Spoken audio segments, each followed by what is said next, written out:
Good morning, Maine. Welcome to the MDF annual meeting. I am Yellow Light Breen, the CEO and president of MDF. And on behalf of all of us at MDF, our staff, our board, our members, and our partners across the state, welcome to this morning's celebration of Maine Rising. We'll hear from some evocative and provocative speakers. We will celebrate many champions of great work here in Maine. We are, of course, vaxxed, distanced, and when appropriate, masked. But I will remove mine now because it's safe to do so. We had hoped to be with you all in person today, and we're gravely disappointed that we couldn't. But we have no regrets, because in this time of a Delta surge, a back-to-school spike, if there was any small thing we could do to do our small part to keep that transmission down and to get us back on track, we're willing to do it, and we hope others across the state will do the same. Our keynote speakers today are going to showcase reflection and innovation about what Maine is, where Maine has come from, and where Maine can go. They will challenge us to dig deep and to reach far, and I hope that we all will.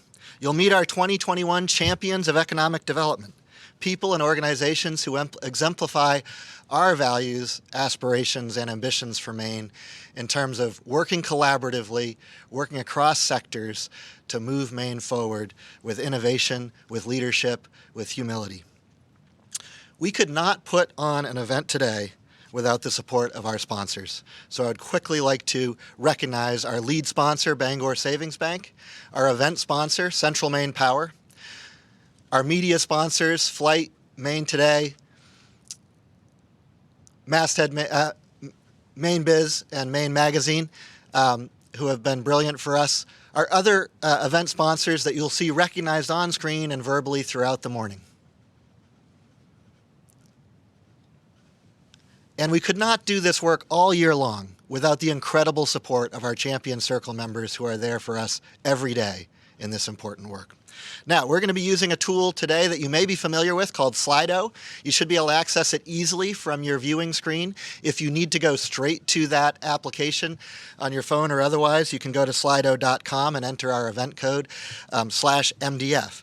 And just to get you rolling, if you're not comfortable with it, we've got a sample question teed up, I believe, in Slido, which is just using one word, what is your state of mind right now? Open-ended question. One word, what is your state of mind right now?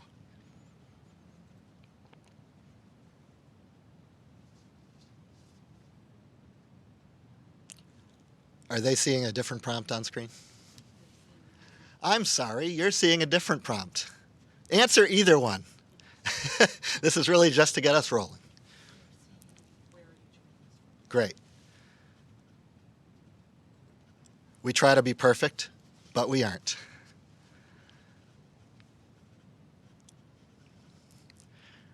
We're seeing people joining in everywhere from Joy, Refreshed and Curious, to Belgrade and Saco.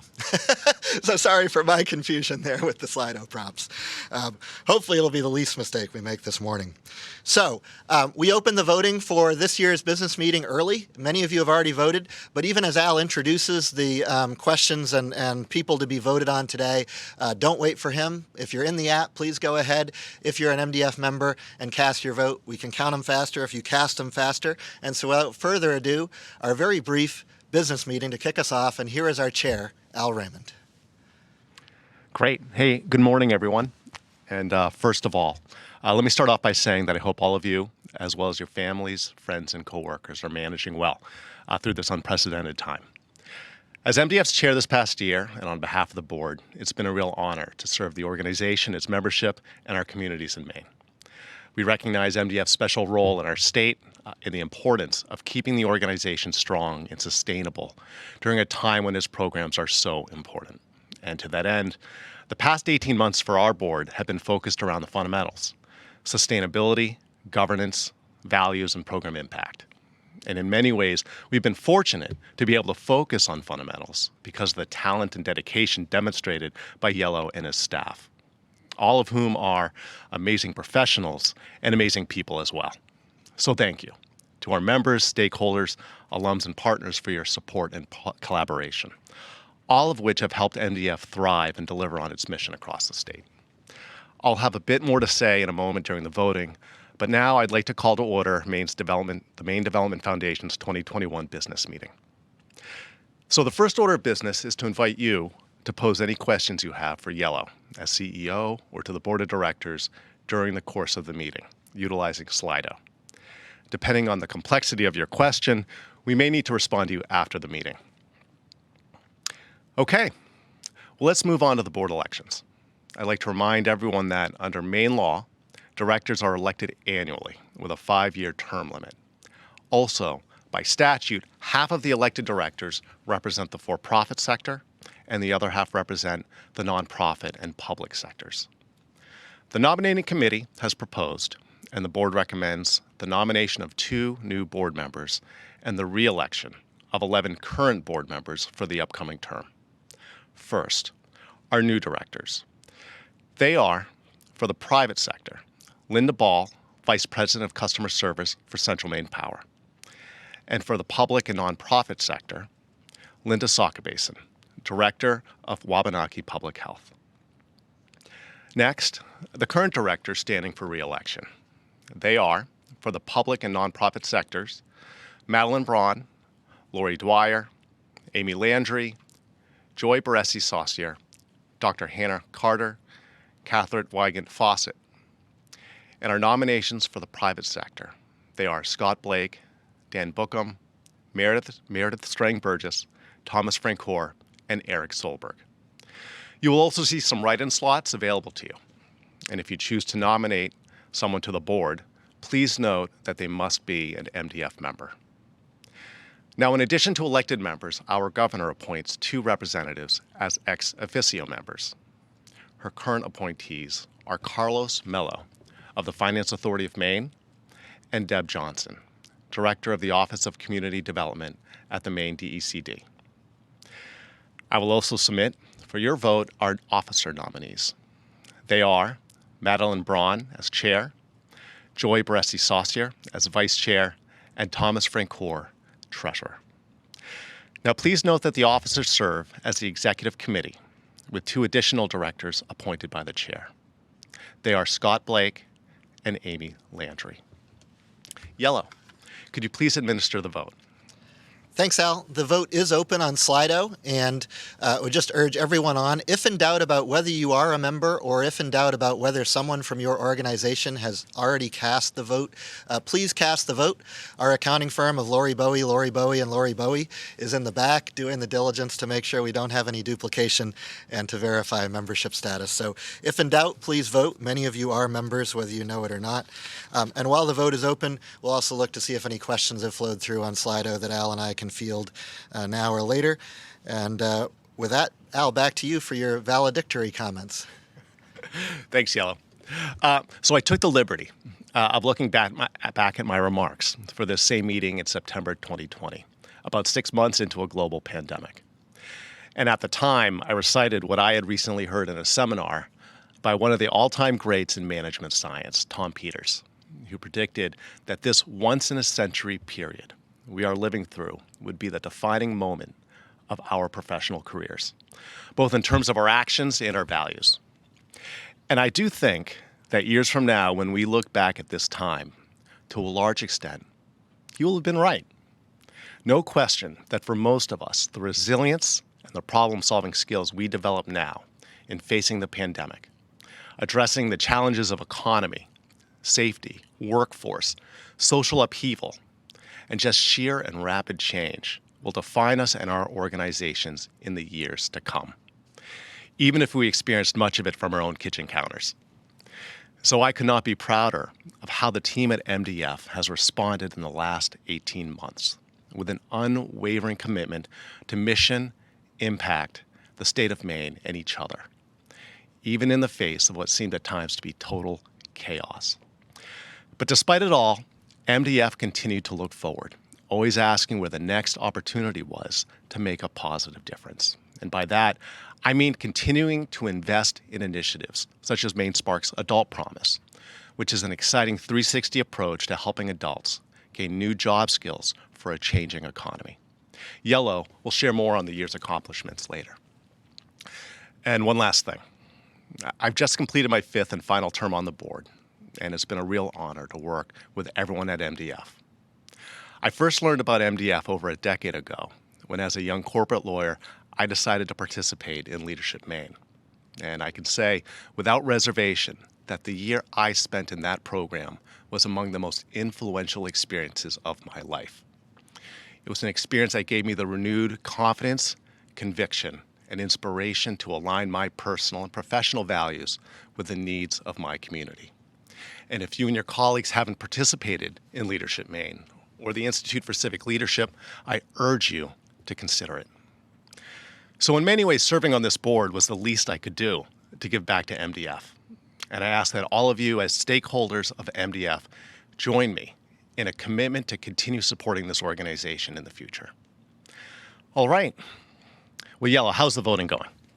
Well, Lori is still calculating our quorum and the results. If you have not voted, please do so. We have 220 plus member organizations, and most of you in this meeting probably are members. So as soon as I get the high sign from Lori, we'll go ahead and close the vote, but it's still open right now if you haven't voted yet. Okay. Well, first, a thank you to all of MDF's members for your time and everything you do to support the organization and our communities. When the final tabulation and verification are done, I'll look to Yellow as our secretary to announce the results. At this point, I hereby close the Maine Development Foundation's 2021 annual business meeting. So next, let me introduce MDF's upcoming chair, Madeline Braun. Madeline is the Chief of Presidential Initiatives for the Jackson Laboratory in Bar Harbor, leading their strategic, institutional, and scientific initiatives. She is their former Chief Information Officer, and her background includes leadership roles in biotech research, product development, and operations. She's been an invaluable voice on the board for 4 years and will be a stellar chair. Madeline, I'll turn it over to you. Good morning, and thank you for that introduction, Al. I'm very appreciative of the confidence of the membership and my board colleagues in elevating me to the chair for 2021 to 2022. First, I want to offer boundless appreciation to Al Raymond, with whom I've served as vice chair for these past 2 years. He is strategic to the max, he's good-humored, and he's super compassionate, willing to think about the smallest ways in which the board could support each other and the staff team to be most effective during these trying times. He chaired MDF through one of the most difficult times in history for all of us and made us a learning community along the way, where we supported each other through COVID precautions, economic uncertainty, and facing up to our challenge to heed the call of racial justice and equity. So whether it was sharing care to the staff team with a perfectly toned and timed, uniquely Maine gift of holiday appreciation, or being there as a sounding board and champion for our CEO, Yellow Breen, in the darkest moments, convincing his corporate foundation to invest in MDF in a big way, or by committing the entire board to an immersion in racial equity training and work. Al modeled the way and made the board a safety net for one another and for management, and to ensure that the work of MDF never dimmed, but only rose to the occasion. So with that, thank you very much, Al. It is my privilege and the Jackson Lab's privilege to be associated with MDF in a very deep and meaningful way. As polarization has increased and the use of alternate facts has mushroomed, never before has the mission of MDF been more critical, staking claim to the nonpartisan, bipartisan center with data-driven assessments of Maine's economic realities and opportunities, and weaving the regions and sectors and viewpoints of Maine together to forge consensus and common ground like no other organization does within Maine. And they're educating and networking our leaders to grow our economy ethically and sustainably, and helping those key leaders craft the strategies to magnify the successes and the amazing best practices across our state and give us hope and help to win. So the year ahead will not be an easy one, though we look forward to a year where the pandemic hopefully eases. Our commitment to why we do the work for the benefit of Maine people does not waver. And the work we do through MDF is evergreen. It will connect people and strategies for economic growth. But how we do the work will always adapt to the rise and needs of the time. and meet each generation of leaders where they are and navigate an era of incredible rapid transition and transformation. It will be my honor to work with you, the members, and with this board and staff as the incoming MDF board chair to do our part to help Maine rise to its true potential. Thank you, and back to you, Yellow. Thank you, Madeline. And I just got the high sign moments ago from Lori, so I can verify that you are indeed our chair and that all the votes passed. Thank you so much for your participation in the business meeting and in the vote. Because we're living in a connected real-time world, as we were talking, I got a text from my wife saying, "Al!" exclamation point, "Goat!" exclamation point, with an emoji of a goat. So Al knows how much I appreciate him, and I'll just say here, so that I don't break up, that he picked me up off the floor a lot over the last 18 months so that I could try to be there for everyone else, and I could not have done that without you, Al. So thank you so much, and for all the board's support. So stay tuned for great keynotes and amazing award recipients. We're going to take a very short break here for about 60 seconds so you can refresh your coffee and so that anyone who is joining us at the top of the hour can get settled. And while we're doing that, please enjoy a brief snippet of tremendous music from our friends at the Maine Academy of Modern Music. We just cannot get enough of their stuff. Welcome to MDF Annual Meeting, Maine Rising. Have some understanding, have some understanding. Understand the madman inside you and all you need. Understand the angels walking with you on the street. Understand the victims who just want to move on. Understand the oppressors helping us to Sing our song. And every woman is a good woman. And every man loves a good man. We are all just playing out our own role.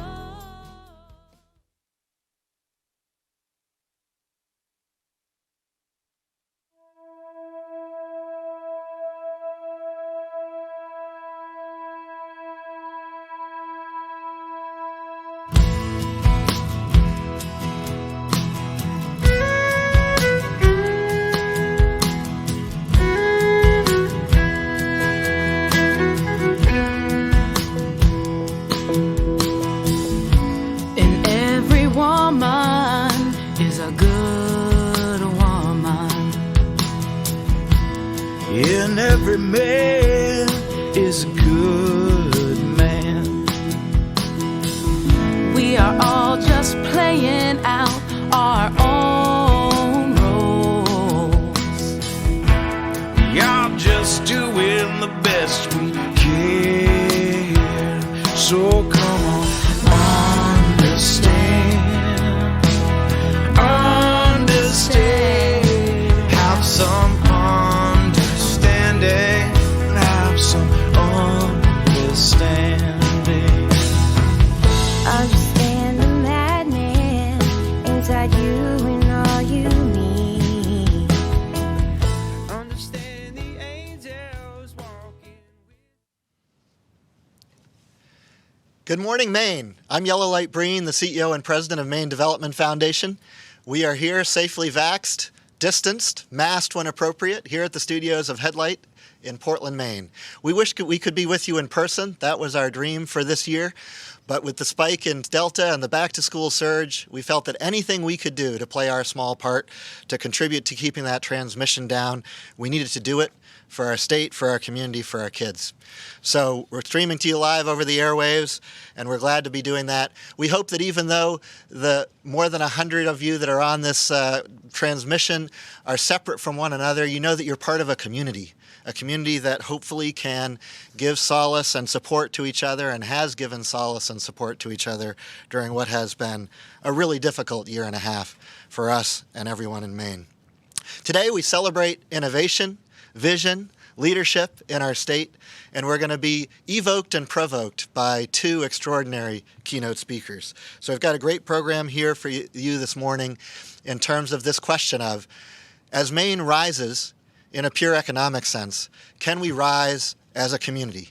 Can we rise as a state to the challenges of now, to the challenges of our history, and to the challenges of the future? And I think we're going to be challenged by our two keynoters to wrestle with what that really means. We're in this work together, and we'll share how we have worked with so many of you to try to keep Maine moving forward. We could not put on an event like this, needless to say, without amazing support from our sponsors who responded this year tremendously and responded understandingly when we told them we had to switch gears back to this virtual proceeding. So I'd like to recognize our lead sponsor, Bangor Savings Bank, our event sponsor, CMP, our media partners, Flight New Media, Maine Today Media, Maine Biz, and Maine Magazine, our presentation sponsor, our keynote and plenary sponsors, our award sponsors, as well as an important group that is with us all year long, and that is our Champion Circle members who go and be above and beyond the regular membership support to really step it up to a premium level that, of course, makes it possible for us to think about innovating, changing, and growing our programs, and we couldn't do it without them. Now to say a few words on behalf of our lead sponsor and on behalf of all of our sponsors, Scott Blake from Bangor Savings Bank. Welcome to the Maine Development Foundation annual meeting and Champion Award celebration. I'm Scott Blake, Chief Information Officer at Bangor Savings Bank and a member of the MDF Board of Directors. I couldn't be more proud of the lineup of speakers and honorees that we have for you today as we engage in some of the most important issues facing the Maine economy. Without question, we are living in extraordinary times. We are in the second year now of the first global pandemic in over 100 years. And even as we navigate those challenges, we're trying to build a better tomorrow for everyone. At Bangor Savings Bank and at MDF, we are engaged in initiatives to better understand the historical forces that created the differences we find ourselves with today. By using that understanding, we can create better experiences for our colleagues and communities today, along with a brighter future for all of us tomorrow. Only by embracing these differences, understanding them, and using the strengths that they bring all of us, can we really bring Maine into the future that we all deserve. On behalf of Bangor Savings Bank and the Maine Development Foundation, thank you again for taking time out of your busy schedule to engage in these extremely important issues. They will fundamentally shape the way the future is for all of us. Thank you. Hi, welcome back. Yellow Breen here again at MDF annual meeting, Maine Rising. We are using an application called Slido. You may have already used it earlier this morning, but if you haven't, please go to that widget in your viewing screen, or if you need to go straight there, you can go to slido.com and the event code hashtag MDF. And I bungled this earlier, but one quick practice question to get us comfortable, and that is, where in Maine are you joining us from, or around the world, I suppose? Where are you joining us from this morning?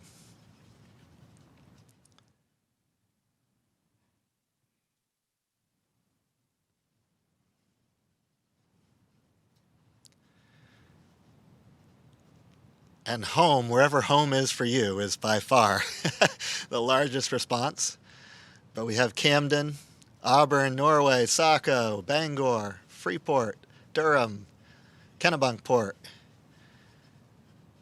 Warren, Brewer, Presque Isle, Rangeley.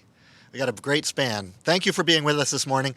And we will use Slido, and you'll see prompts on it throughout the program, so that we can really create that table chatter that you might have if we were with you in person, in terms of what are the reflections and commitments that you are taking away from the presentations this morning by Lisa, by Tae, and by me.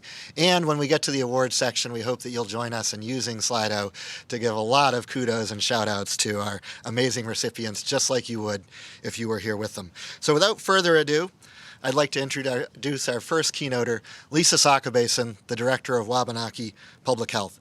MDF strives to be a learning organization, and so we are looking forward to learning from Lisa and Tae and thinking more deeply about how we can incorporate their challenges and their insights and really their deep reflection into our own work. They're both uniquely challenging and I think can inspire us to act in new ways, take new approaches, and together think about our economy and our community very differently in terms of the path forward. Maine Community Foundation is our presentation sponsor throughout this first hour, and Haley Ward and Northern Light Healthcare have generously underwritten our ability to bring you Lisa's talk this morning. As we speak to you from land taken centuries ago from the Wabanaki peoples, it is fitting that we seek understanding and connection to this important history. I'm so pleased to welcome Lisa, a new MDF board member, a citizen of the Passamaquoddy tribe. She collaborates with tribal leadership, the Wabanaki Public Health team, and philanthropic partners to address systemic inequities experienced by our Wabanaki communities here in Maine and develop culturally appropriate programs that respond to the needs of Indigenous communities. She has almost 2 decades of experience in this kind of work, and prior to joining Wabanaki Public Health, Lisa served as Director of the Office of Health Equity in the Maine Department of Health and Human Services, among many other roles. And we're really proud to claim her as an alum of both Leadership Maine and ICL. I think there's a handful of people that have that distinction in Maine, and Lisa's one of them. Here is the amazing Lisa Sockabasin.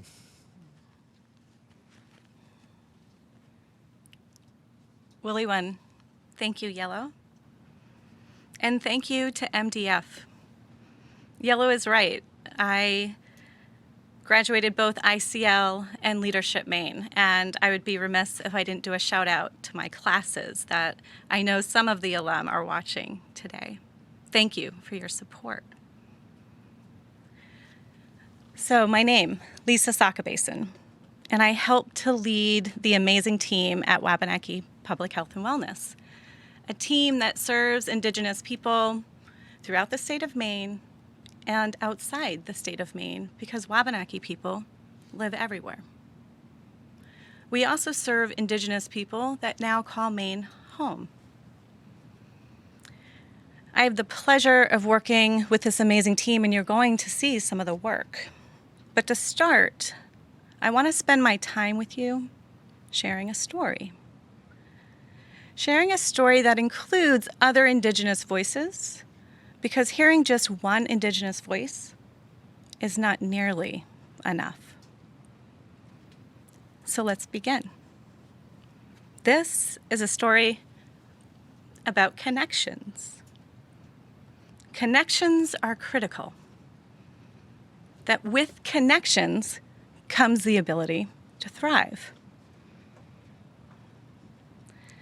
And the connections that we're going to talk about today are the connections necessary to acknowledge, the connections necessary to heal, and then finally, the connections necessary to rise. So let's talk about this. 2021, Maine Rising. The title gave me pause. It made me think of a couple of things. First, it gave me hope. Maine Rising. I hope it did you too. And then it gave me a lot of questions.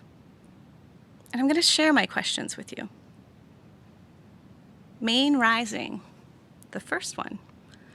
Are we? Are we all rising? Are we all making it to the top? Do we have all the tools to do so?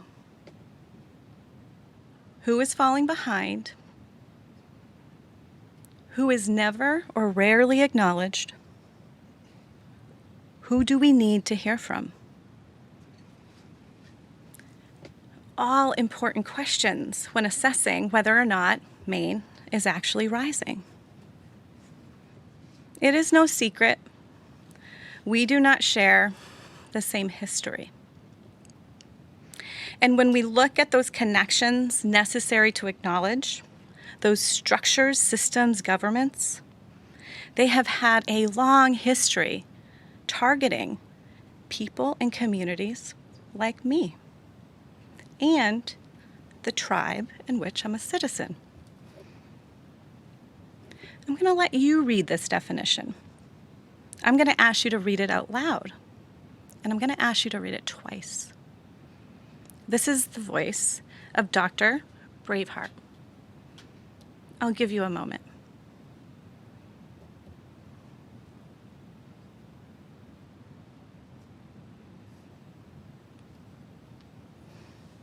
We did not start from the same place. This is true. It has had generational impacts, also true. And we are healing. But we have to acknowledge that when we talk about rising, we must understand that we were not all on the elevator, and some of us were pulling it up for you to rise. And that, my friends, is what inequitable systems do. They place value on people. Some people are valued less, and some people are valued more. What is often unrealized is when we see others as less than, when we make people invisible, the value of our collective, all of us together, is diminished. That's the risk, right? We shine a little less bright, and we have darkness in all of our corners. So let's acknowledge a little bit more history.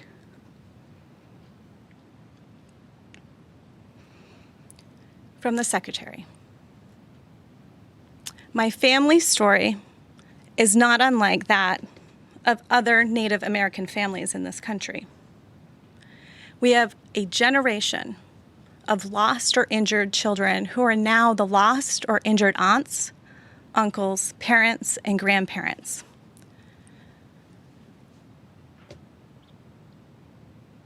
Of those who live today. I once spent time with my grandmother, recording our history for a writing assignment in college. It was the first time I heard her speak candidly on how hard it was, about how the priest gathered the children from the village, put them on a train, and how she missed her family. She spoke about the loneliness she endured. We wept together. It was an exercise of healing for her and a profound lesson for me about the resiliency of our people, and even more about how important it is to reclaim what those schools tried to take from our people. This offers us an opportunity for a deeper connection to understanding and acknowledging. So what can we do about it? Developing places and sacred spaces for healing to occur, developing systems that allow for the healing to happen, developing organizations and places of employment that centers love, culture, and community first before profit. And how do we identify profit? What's its definition to you? We need to create organizations that dream, and us as leaders need to dare to dream without scarcity and abundance always. There is nothing we can't do. This is what I say in my organization all the time. And look at our history. And there is still nothing we can't accomplish. Let's talk about the organization a little bit. We're creating connections to heal. That's our mission. Leaving no one behind, having a place for everyone. That's our mission. So what we say every day is, wherever you are on your journey, we have a place for you. That's a big job. That's a lot of work. That's a lot of responsibility. But leaving no one behind is our collective goal, I hope. So we're creating those places of healing. Let me introduce you to the Gathering Place. This is a place that tribal leaders, elders, tribal organizations came together and we created, because what we knew is that we needed connection to our land to heal. And let me provide you some examples why. Connecting to our natural healing ways is cheap, you guys. It's our environment. Connecting deeply back to our environment is healing. And we see it. And we're creating sacred spaces. There are natural, traditional medicines abundant on this property. We're creating medicine trails so we can teach. Because every one of us has our own story with colonization, and some of us are more connected to others, to our traditions. And now we're changing that. We're allowing everyone to connect, everyone to learn. And we invite you to. What we know is our sacred medicines are more than medicines. They are deep connection, 10,000 years of knowledge, 10,000 years of being our teachers. Let me introduce you to another voice. I hope you've heard of her. In some native languages, the term for plants translates to those who take care of us. Let's think about that. So when we lose one, wow, something is not being cared for in us. We're connected to it.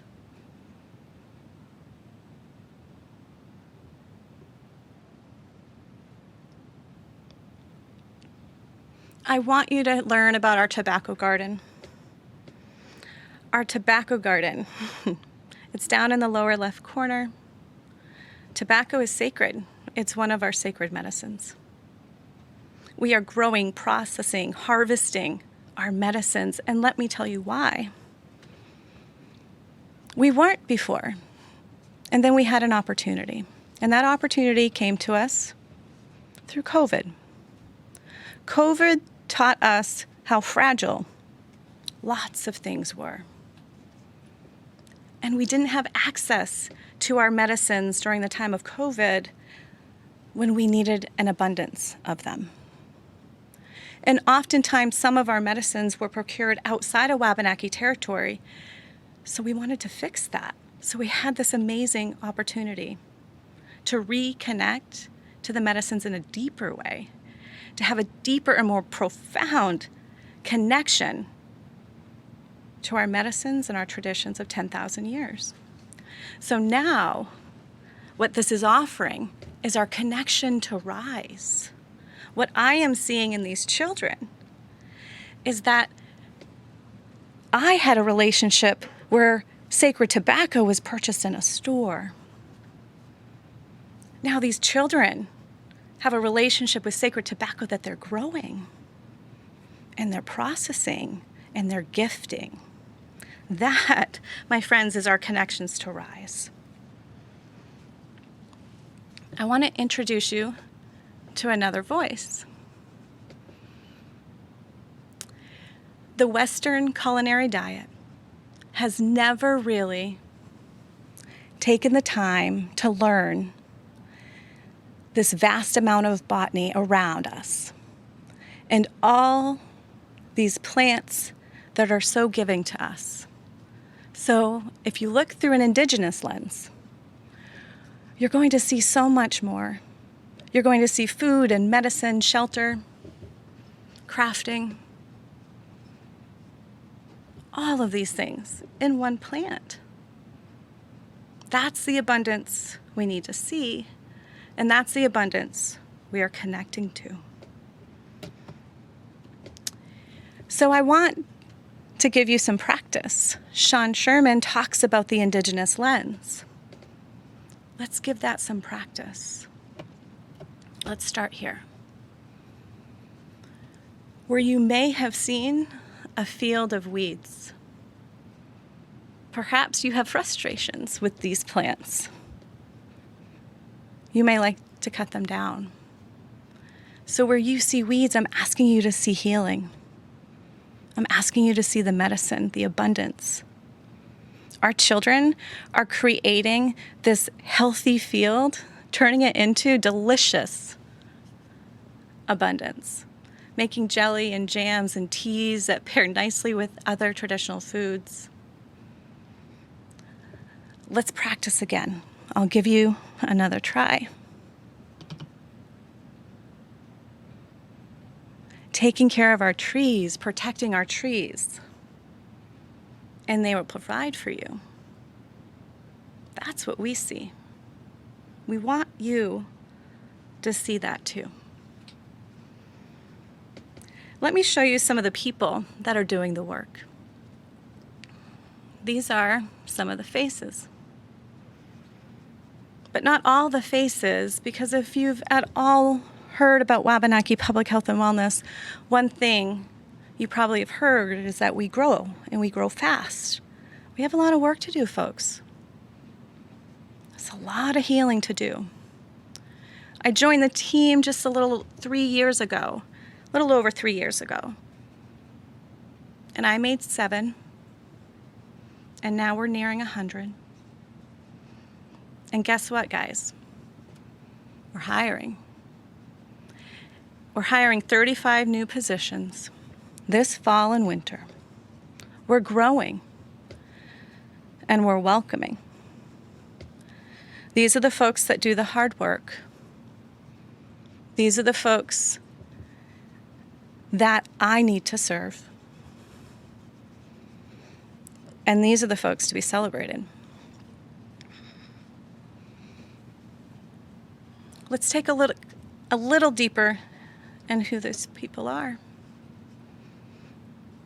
Look at the opportunity here. We are a young population and a young workforce. The majority of us are under the age of 34. That is not my category. But we have a young workforce that is motivated, that will be here, that we need to invest in. There is nothing like a motivated, dedicated team that is also diverse. So I also want to stress the importance of that diversity that you see. Yes, we're mostly Indigenous, but we also have 30% individuals that come from all over this country and beyond this country. We have a wildly diverse team, which makes us perfectly positioned to tackle some of society's most complex problems. That's what you need. And that's what we're creating. We have elders on our team, right? These problems are far too complex to leave anybody out. But how do we sustain this, right? I hope you're asking the question, how is she going to work with her team to sustain this? That's an important question. Because we need to serve. And in our culture, we serve and we think about the generations that we will never meet. Creating the systems, the love, the support that is going to be needed for those Wabanaki individuals that will be here, and we will be serving in a different role. Those are the people we need to be thinking about. So sustainability while simultaneously serving. Nonprofit leaders know this. Nonprofit leaders are some of the most creative, innovative, strategic thinkers that I know. We need to be at the table when we talk about economic development. It's necessary.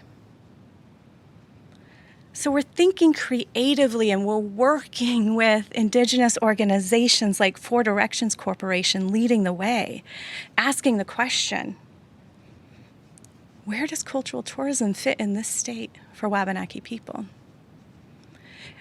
Tribal leaders, tribal organizations, Wabanaki Public Health and Wellness, thinking creatively, because we believe we have a lot to share.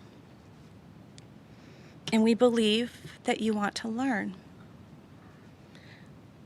So I have one last thing to share with you, and I'm going to read it for you. And here's my last voice other than mine. Children, language, lands. Almost everything was stripped away, stolen when you weren't looking because you were trying to stay alive.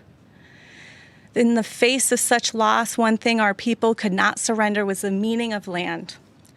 In a settler mind, land was property, real estate, capital, or natural resources.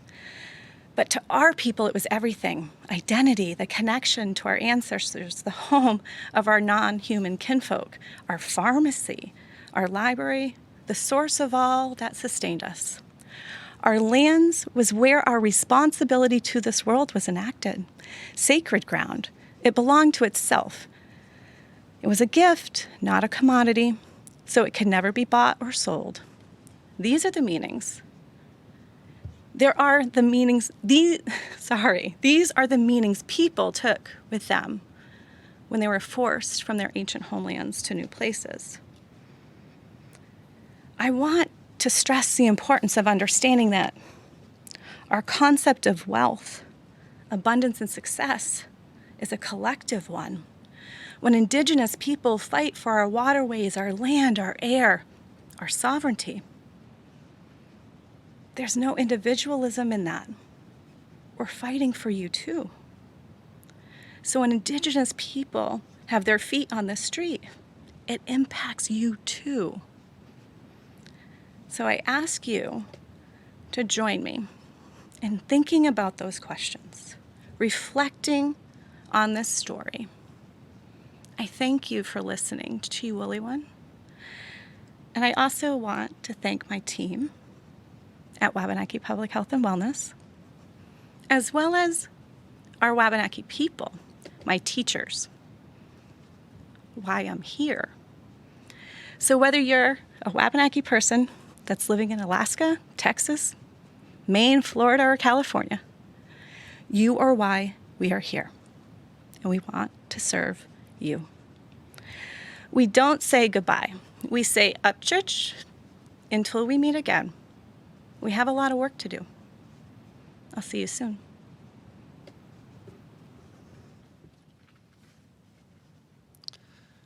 Wow, thank you so much, Lisa. That was amazing. And I suspect that, like me, you out there want to just sit with the gravity and the depth and the solemnity of what Lisa shared with us this morning. I know I do. There's just so much in there. I was telling Lisa earlier that it made me think about the fact that all of our own work at MDF and a lot of what we try to do for others in Maine is so fundamentally about connections and relationships. But being pushed to think about those connections and relationships more deeply, more spiritually, more conclusively, and more truly grounded in our history is so important. We started from different places, like Lisa said, but we're all bound by our love for this place, Maine. And I hope the richness of Lisa's perspective and work and our tribal community in Maine can really take that work to a different level. You might be thinking to yourself, what does this have to do with Maine's economy? And the answer for us is everything.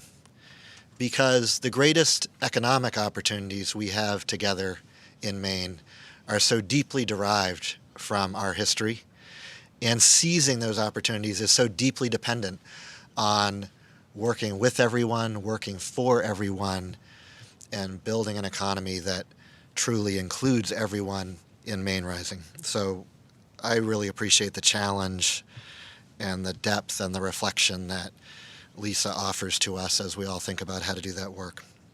Many of you are offering great comments of your own in that regard in Slido. We will share those back with Lisa. We will use those to think about how to connect with you to move forward commitments around the work as Lisa has described it. So we thank you. I want to thank again Northern Light and Haley Ward for bringing us Lisa's talk this morning. And before we bring you our second keynote, I want to thank our presenting sponsor, Central Maine Power, and I think we're going to hear a few words from CMP before I introduce Tae Chong. Hi, I'm Scott Mahoney, Interim President and CEO of Central Maine Power Company. First, I want to congratulate all of today's exceptional award recipients. Your leadership throughout these challenging times is what's kept our great state moving forward together. Since we began more than 120 years ago in Oakland, Maine, CMP and our employees have been working to make Maine a great place to live and work, powering the economy and energizing our communities.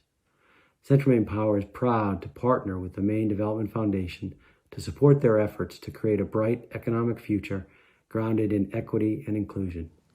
Thank you. Thank you to CMP. And we are in the middle of Maine Rising and launching our second keynote with the incomparable Tae Chong. Tae is the Director of Multicultural Markets and Strategies for the Maine State Chamber. His goal is to educate, advocate, and outreach to Maine businesses interested in increasing sales and services to, hiring and retaining people of color in Maine and northern New England. He's got over 20 years of experience in this and related work. He's a longtime Portland resident and the first Asian American elected to the Portland School Committee and the Portland City Council.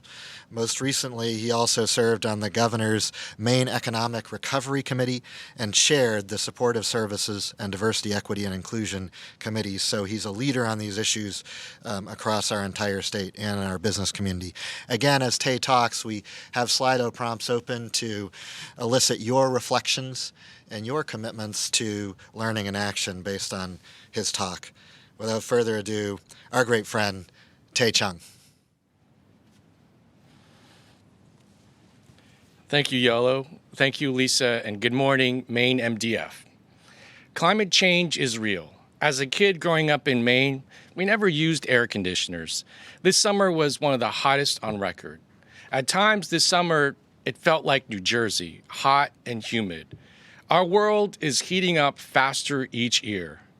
Demographic change is also real, and the U.S. is now more racially diverse than ever before. All the new population growth in the United States and Maine in the last 10 years came from Asian, Hispanic, and multiracial populations. The world, as we know, has completely changed. It is hot and multicultural, something I was never described as. Yellow, yes. He's hot and multicultural. Me, not so much. This is a tumbleweed in the snow in the middle of winter in South Dakota. The 2020 U.S. Census report was released this summer. Maine was ranked as the least diverse and whitest state in the nation. That means more black and brown people would rather live among the tumbleweeds in South Dakota than in Maine. We have a problem. We have a very big problem. Here are Maine and South Dakota's racial demographics. As you can see, South Dakota is far more racially diverse than Maine. Climate change is real, and people and companies are making changes and are adapting and preparing for it. Demographic change is also real, and businesses and communities that do not adapt or prepare for it will become tumbleweeds. If South Dakota is more welcoming to people of color, then we need to do better. We can do better. Here is the U.S. Census for the past 20 years. I highlighted numbers I would like you to pay particular attention to in red and blue. As you can see, the population in the U.S. has been steadily declining, and if it were not for the Asian, Hispanic, and multiracial populations, the U.S. would have had no population growth for the past 10 years. The white population fell by 11.3% in the last 20 years, and the Asian, Hispanic, and multiracial populations grew by 12.7% in the same time period. An interesting observation is the growth of multiracial population category, which was first introduced in 2000. We are no longer a binary nation, meaning we cannot look at race in terms of black and white. It is and will be a multiracial population. The multiracial population will be what the millennials are to the overall population. The multiracial population will shape our political, civic, and consumer future.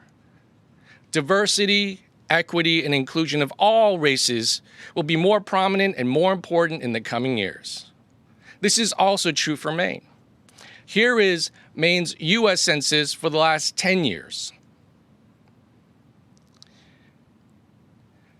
Maine's white population decreased and the racial and ethnic population grew at an incredible rate, particularly the multiracial population. This population grew by 188%, and they number almost 50,000 people in Maine. For the second time in a decade, the racial minority populations fueled Maine's population growth. The racial minority population is more than the 2019 projections of about 100,000 people. It is now 132,000 people, and if this population was a county in Maine, they would be the fourth most populous county behind Penobscot at 152,000 people and ahead of Kennebec County at 122,000 people.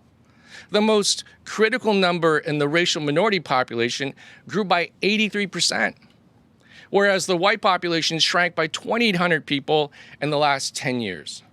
This is good news for Maine. Maine needed more people of color, and we needed more people in general. We, however, must not forget that Maine's diversity numbers still lag the rest of the nation, and we're competing with the second and third oldest whitest states in the nation in New Hampshire and Vermont for the same resource: talented young people and families. These racial populations are younger in age. The median age for multiracial and Hispanic is almost 20 years younger than the national median age, and more than half of the U.S. children under the age of 18 come from these groups. We must also not forget the Black and Indigenous populations. If it were not for them, Maine would not be multicultural. But their consumer workforce strategies may be different because these groups, their median age are older and their population growth is more stagnant. The bottom line is clear. From the 2020 U.S. Census, if we do not invest in recruiting, hiring, retaining, researching, and reaching out to multicultural and racial workforce and consumers, we will become tumbleweeds. If the only population in the U.S. and Maine that are growing are multicultural populations, specifically multiracial, Hispanic, and Asian, then these populations are the future workforce and consumers of the United States, and we need to make them a priority for recruiting, hiring, and retention. The demographic change, like climate change, is here, and it is real, and it's happened faster than we thought. And we as a state need to be aggressive in adapting to a new and more multicultural and racial United States. Recruit, hire, retain, research, and reach out. This should be Maine's motto to grow and evolve our new economy. Recruit. According to the Maine Development Foundation's 2019 Measures of Growth report, to align with the goal of Maine's 10-year economic strategy, Maine needs 75,000 more workers by 2030. Unfortunately, we have seen a decline of 65,000 workers in recent years as Maine has more retirees than people entering the workforce. We have the oldest population in the nation, and we have more deaths than births. There are, however, nearly 10,000 students of color and 132,000 people of color living in Maine, and almost 2.5 million people of color in the tri-state area, Maine, New Hampshire, and Massachusetts. This is a great opportunity to recruit, hire, and retain people of color. The math is clear. We cannot grow our population by hoping that recruiting people who moved away from Maine to come back to Maine will meet our workforce needs. Live Work in Maine and other recruitment organizations need to make multicultural and racial recruitment a top priority. Their staff and strategies should reflect the demographic shift that is taking place in Maine and the United States. A mistake many recruiters make in recruiting people of color is casting a national net, hoping people of color from far corners of the U.S. with no family connections or relationships to Maine or northern New England will come and move to Maine permanently. Don't get me wrong, sometimes this strategy works, but most often it does not. So where do we recruit? I would focus on other northern New England states, particularly Massachusetts, our local college campuses, and the immigrant refugee populations. Massachusetts has over 2.25 million people of color, and 1 million of them are immigrants. Many are school and university age.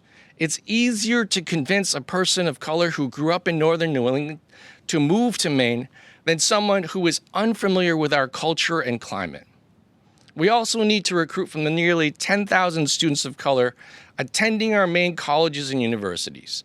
Many of them are from northern New England states.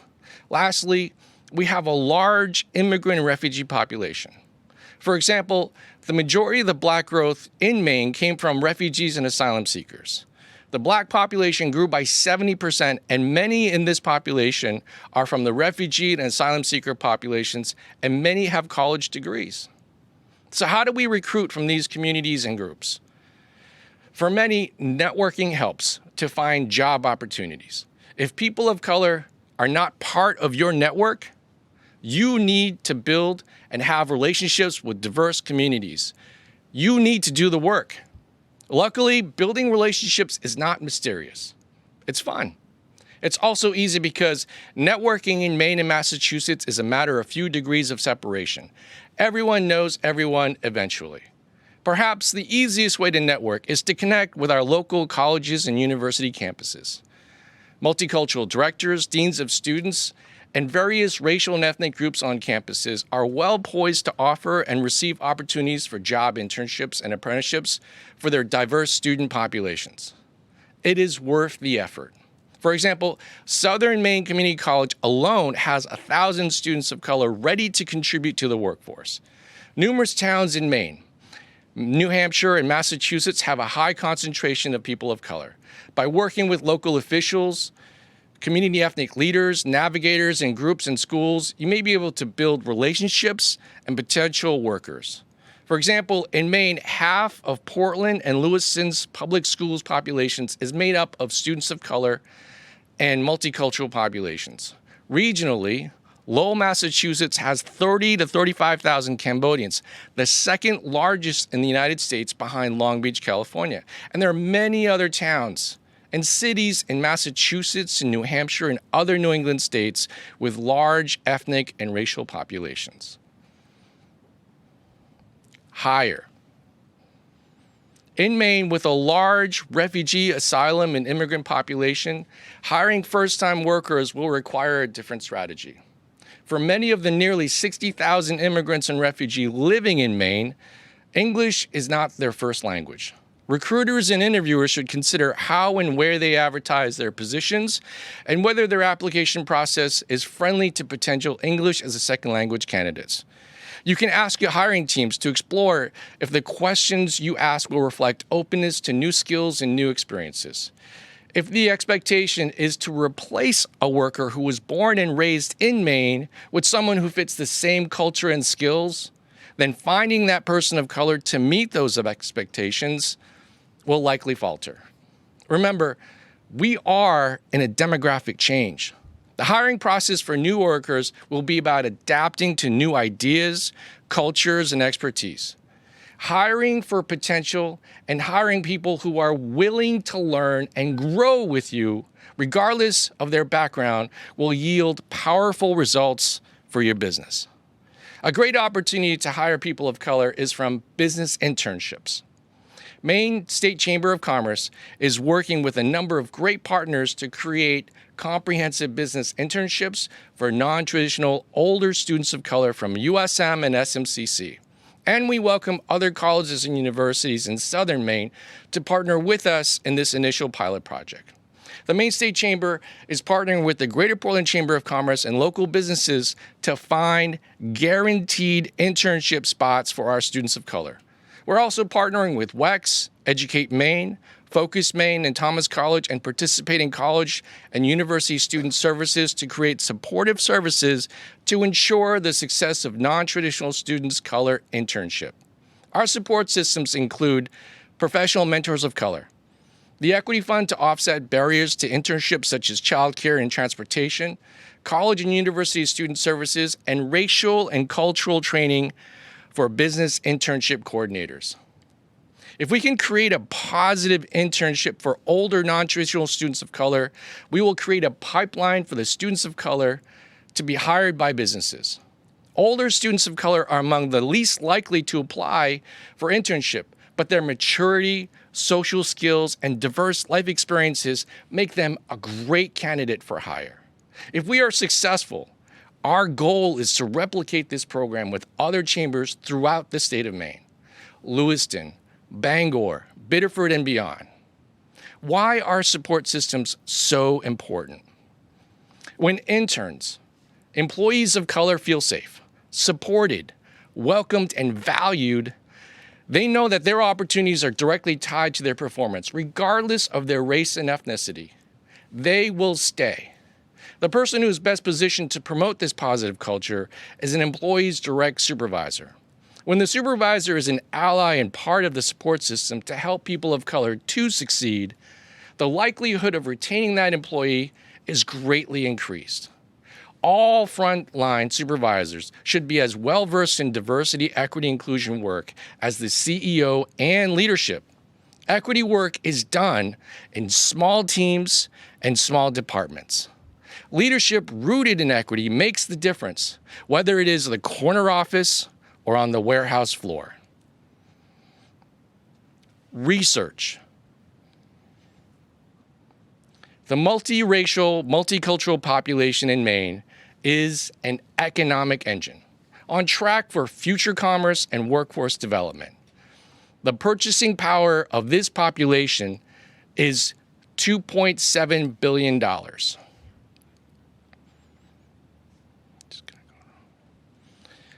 Two of Maine's cities, Portland and Lewiston, account for $2 billion in total. Little is known about how this population spends $2.7 billion. Even less is known about the products or services they utilize.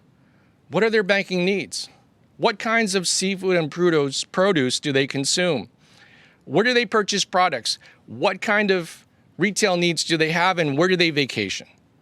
The multiracial and multicultural purchasing power in the tri-state area is $94 billion. The multicultural and multiracial purchasing power in the United States is $4.7 billion. If we do not research local, regional, and national multicultural and racial spending, we will miss out on the future commerce in Maine, the region, and the United States. I am partnering with Professor Richard Bilodeau of USM School of Business to do a focus group of multicultural and racial populations on food systems, because little is known about their food purchasing habits. We hope to explore other sectors, but with this research in food systems, we hope to create 3 outcomes that will change food systems in Maine. The focus group research will show us where and what kinds of products people of color are purchasing or not purchasing. This data will give us an opportunity to educate Maine grocers to expand their products and to encourage Maine farmers to grow ethnic produce and protein. The data will also give us feedback to the grocers about how comfortable people of color feel in their stores and with their staff. This will hopefully improve the shopping experience for people of color, which now number 132,000 people. This is important for 2 reasons. The first is obvious. It's good for sales. But the second is that if a person of color has a good shopping experience, they're more likely to work for that organization over another. The last is that Professor Bilodeau and I will develop a curriculum to teach future marketing students at USM to be more cognizant of multicultural and racial consumer needs and demands. We know so little about multicultural spending in Maine, the region, and nationally. It is a new discipline. Nielsen Prison is a valued national marketing research company. It created 68 categories to differentiate the vast consumer tastes in the U.S., from affluent families to poor rural families to inner-city singles who recycle to retirees who camp in RVs and more. But there are only 3 categories that target multicultural and multiracial populations, which number 140 million people. Here is Nielsen Prism's quick description for immigrants. The multicultural mosaic is the urban home for a mixed populace of Hispanic, Asian, African American singles and families. Nielsen describes them as having a Honda, eat at churches, has owning a Nissan, eat at church's chicken, shop at Ross's, follow Mexican soccer league, stay at Motel 6, watch Telemundo, and listen to urban adult contemporary music. This hasn't been my experience. Can you imagine an elderly woman who's Asian or African watching Telemundo in Spanish? This highlights how even at the national level, they do not understand multiracial and multicultural populations. Research and knowledge of multicultural and racial populations is critical to our new economy. Reach out. If Maine wants to evolve, find more workers, grow our economy, it needs to have a more significant presence in domestic markets. All of Maine should be making connections to communities of color. In Maine, New Hampshire, Massachusetts, and beyond. Build relationships to recruit, hire, retain people of color to increase commerce for Maine businesses. This means an aggressive marketing campaign with people of color in Maine and beyond. It means recruiters working with multicultural navigators, consultants to meet and greet, to build relationships with people of color. In Maine, we spend more time and effort trying to make new programs and deals with the country of Ireland than we do with people of color living in our backyard or less than 100 miles away from the Maine border. Our priorities need to change. If we miss out on this opportunity, if we do not recruit, hire, retain, research, and reach out, we will not evolve, we will slowly wither, dry out, and become a tumbleweed. Thank you. Wow, Tae, that was amazing. I just want to say for the record that Tae is absolutely right. I am hot, that's why I took my jacket off. I am multiracial, if you count Eastern, Central, and Western European. And I have to say, I'm visualizing Tae now, hair blowing in the wind, pulling into church's chicken in his Nissan with Telemundo blaring. So that was a great talk, Tae, and I really want to thank Hannaford and MTI for helping us bring Tae's talk to you, and the Maine Community Foundation for bringing this whole hour to you as our presentation sponsor.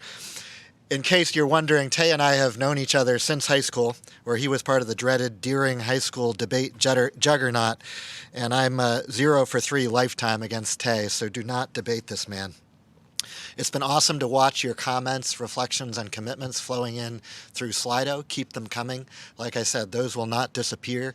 We will share them back with Lisa and Tae, and also be talking about how to incorporate that into our work with you in Maine going forward. Thank you so much, Tae. We really appreciate it. It's been a great morning. So,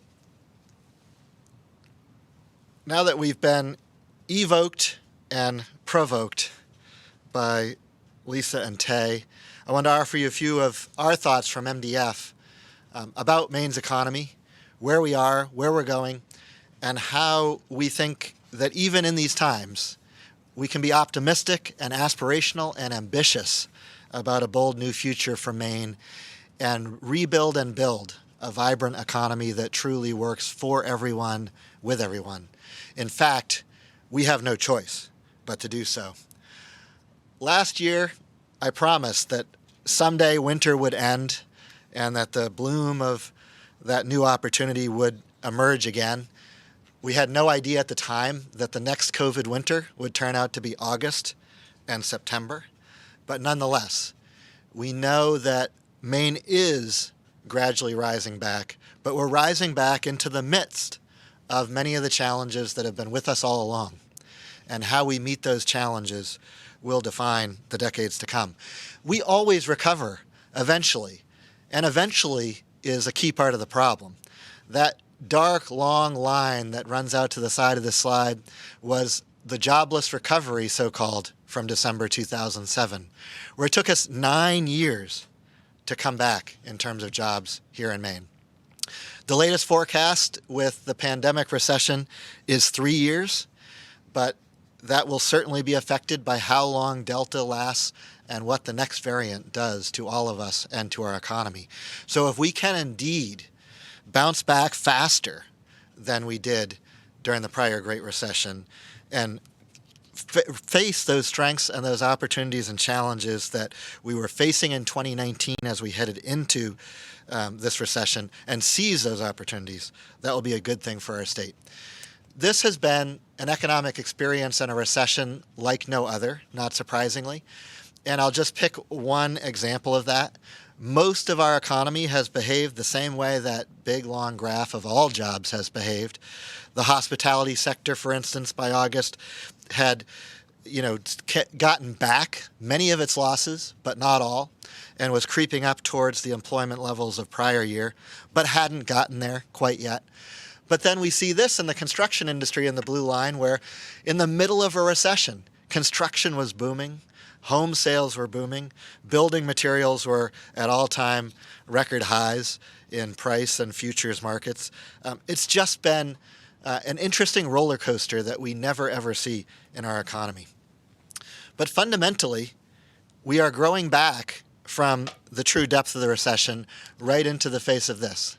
Labor force participation is lower than it's been in a long time. The number of people employed relative to our total population is lower than it's been in a long time. Some of this certainly represents the challenge still of COVID. It represents the safety fears of many of our especially older workers opting back into the workplace. It reflects the constraints on childcare and remote schooling that are still with us for many people in Maine. And it reflects the skills mismatch that many of our people still have. And so as we're coming out of the recession, some of those skills gaps have been magnified, not reduced. So there are many factors feeding into this. But this challenge, remember, we were facing this headwind of workforce in 2019. The challenges of the last 18 months have been truly distinct and truly severe. But now we're emerging right into the teeth of that same challenge with some slightly new dimensions and some even graver barriers to our Maine people. So what are we doing here at MDF, working with others, and what do we see as we work around the state that gives us faith in Maine's economy of today and tomorrow, that we can build back to where we want to be? So as we work across trusted research, as we work across leadership development, and as we work across partnerships and programs, what do we see? How can we move towards this goal? Not just a goal of jobs alone, not just a goal of economic growth alone, but a goal where economic prosperity, the health of our environment, and the vibrancy and richness of our communities all contribute to the true high quality of life for all Maine people. That is our vision at MDF, and is the vision of the Maine Economic Growth Council. We work with the Growth Council, a bipartisan, nonpartisan group on measures of growth, and that's a key cornerstone of all our work. So it can't be an MDF annual meeting without touching on what does the data tell us. And as always, we have to bear in mind that no matter how challenged we are as a state or as an economy, there are always gold stars. There are always important assets in which Maine shines. At the end of 2020, we identified 3 of those. Childcare is a huge challenge, don't get us wrong. But pre-K education, Maine is showing significant progress and outperforming most states on our preschool 4-year-old pre-K education. We have a lot of work to do on childcare for younger children. Safety, our communities are among the safest in America by a wide margin. How do we continue to leverage that in trying to attract talent to want to stay here and to want to be here? And our environment, both air quality and water quality, off the charts still for Maine. How do we preserve that and yet not be satisfied? Because these are our calling cards as a state. They're our calling cards for recreation, our calling cards for our way of life, and our calling card for a huge cross-section of our economy. And yet, the red flags, the gaps, they're persistent, they're significant, and a few of them that I want to touch on this morning. One is this: We have to have the combination of education, skills, innovative sectors in Maine's economy that can add value, because our wages cannot sustainably go up unless the value that we create together goes up. So if we want to create economic opportunity, we have to have a talented workforce working in innovative and high value-added sectors. And to that point, Maine continues to persistently lag, where the bottom line on this graph, persistently lag in the percentage of our economy that goes into research and development. And we need to continue to tackle this Achilles heel, or we can't create the opportunities that are in front of us. In some of the key sectors in Maine, we are making a renewed commitment to that R&D, and I'll touch on a couple of them. And finally, when it comes to the data, last year, for the first time in many, many years, the Growth Council included a new benchmark on addressing structural inequities in income by racial and ethnic group. And this number is stark. 38% gap between the average per capita income of Mainers of color and the average white Mainer. This is not much different than the nation. It's not much different than our region. And in fact, we've actually made some incredibly modest, but of course still deeply unsatisfactory strides towards moving this number slightly up over the past few years. So this is enormous. And the challenges that Lisa and Tae have laid out, not only how do we leverage the talent and the voice that lies within Maine people of every race, color, and cultural background, but how do we, when they're engaged in the economy, how do we make sure that there's true equity of opportunity in this economy? We've been pleased over the last 2 years to work so closely and collaboratively with the state of Maine, Governor Mills, Commissioner Johnson, and others on the notion that we needed to finally have, again, after decades, a long-range, 10-year economic strategy for this state. And 90 days later, COVID upended every assumption that we could have made. And yet, at the end, the core principles of that strategy are still sound. The core principles of that strategy informed the economic recovery work of last year, and we're now trying to connect the dots between that critical work and the American Recovery Act opportunities that are in front of us right now. So at MDF, we look at that data and we return to 4 core principles of our mission that are long-lasting. Invest in our people, invest in our communities, invest in innovative sectors, and invest in leadership. So while so much has changed, those imperatives for us remain the same. How we do them, the challenges we face in doing them, have evolved, but those core directions for us are the same. When it comes to investing in people, one of the critical things is to recognize, and I think this is implicit in a lot of Tae's talk as well, that the numbers are primarily in the people that are already in Maine's workforce or should be. It's important to work with our youth at every level to introduce them and prepare them for the opportunities of the future. But the hundreds of thousands of Mainers that are already in the workforce or of working age, that's where we have to move the needle the most. And Maine Spark and Maine Adult Promise, working with many partners, are seeking to do so and achieve this goal of 60% by 2025.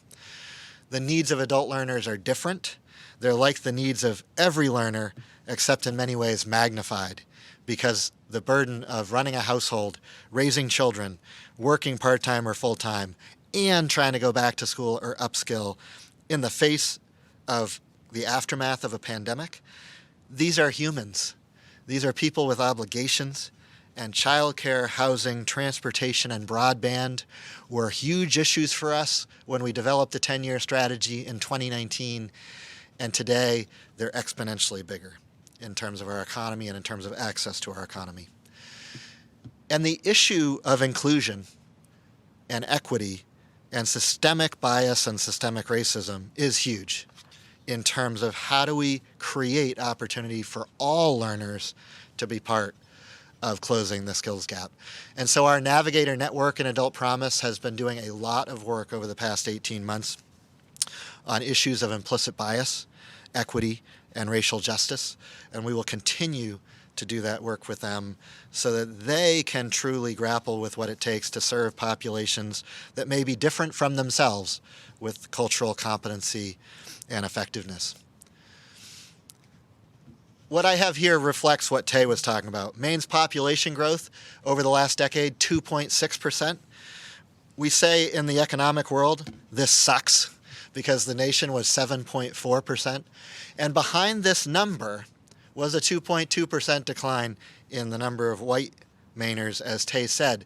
So to put it a little differently than Tae did, of all the population growth Maine enjoyed over the past decade, 177% of that population growth came from Mainers of color and Hispanic Latino Mainers. We are not birthing our way out of our demographic challenge or our population and workforce issues. Deaths are greater than births. We are dependent on many people to pick Maine as the place that they want to be, as the place that they want to contribute, as the place that they want to develop their careers and their businesses.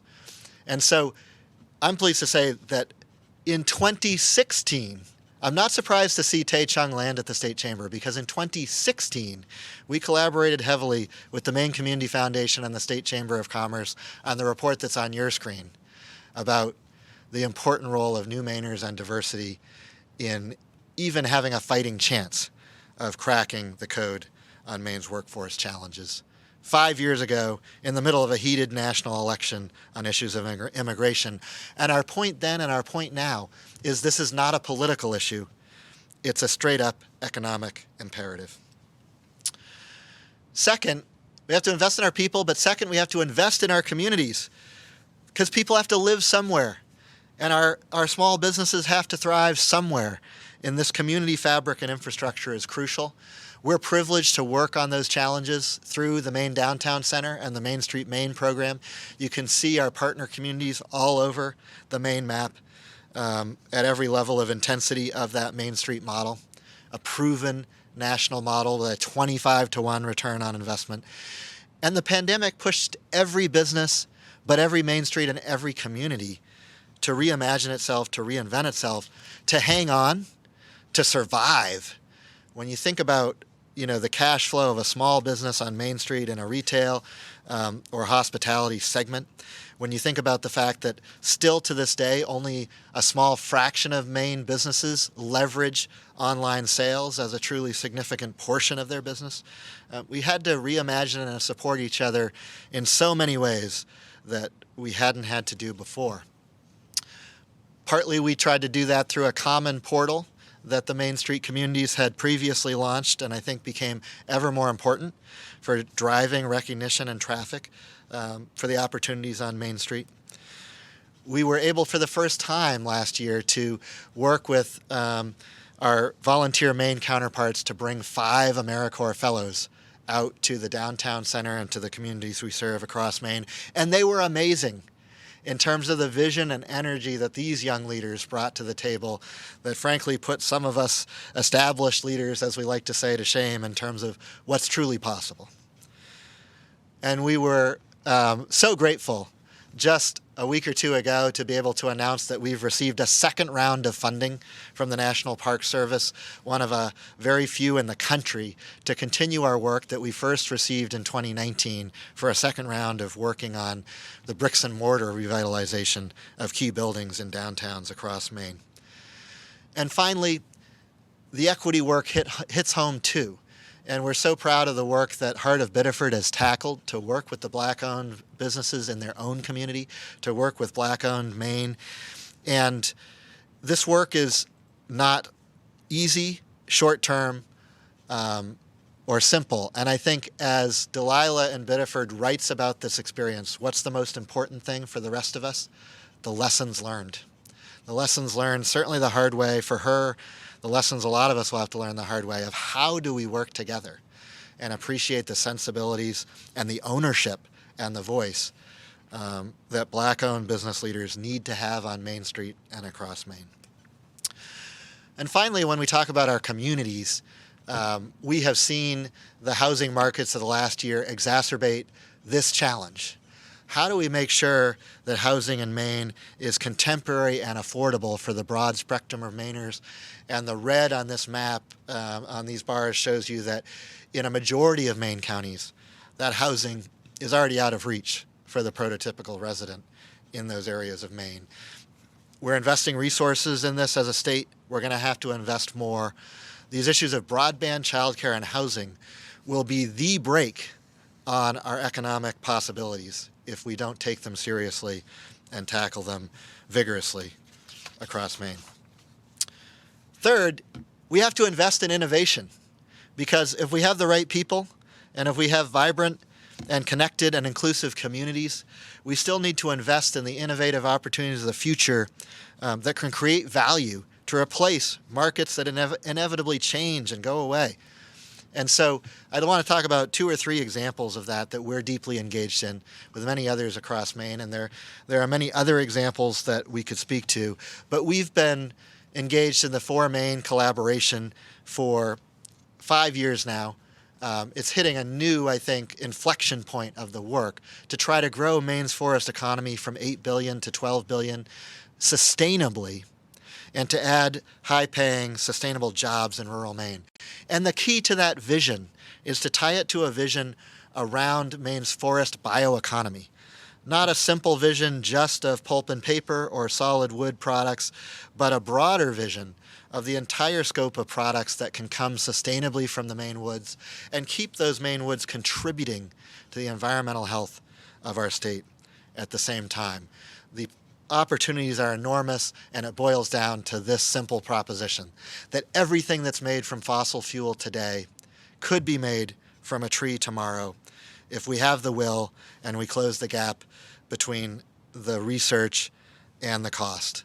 And we're doing that across a lot of technologies. So whether it's reinvestment in Holton with Louisiana Pacific expanding a plant for their signature siding product there, or whether it's a biorefinery vision for the mill site in Lincoln, Maine, or whether it's an innovative use for round timber in Ashland, Maine, or whether it's large-scale industrial additive manufacturing, the fancy term for 3D printing, at University of Maine with partners across the country and across our state. The opportunities are huge. We are working right now with the stakeholders to put in a proposal for what they call a moonshot, the Build Back Better Regional Challenge from the Federal Economic Development Administration. It's not a literal moonshot. I don't want to challenge Habib's team to build a rocket out of wood and power it with wood, because they will do it. But it is a moonshot in terms of knitting together this tapestry of opportunity and going bold and going big for what we can create in the bioeconomy in Maine over the coming decades. A big part of that is how are we reaching both the workforce of today and the workforce of tomorrow? A question that was posed in the slide earlier was, how do we clearly and effectively connect K-8 with our long-term economic goals?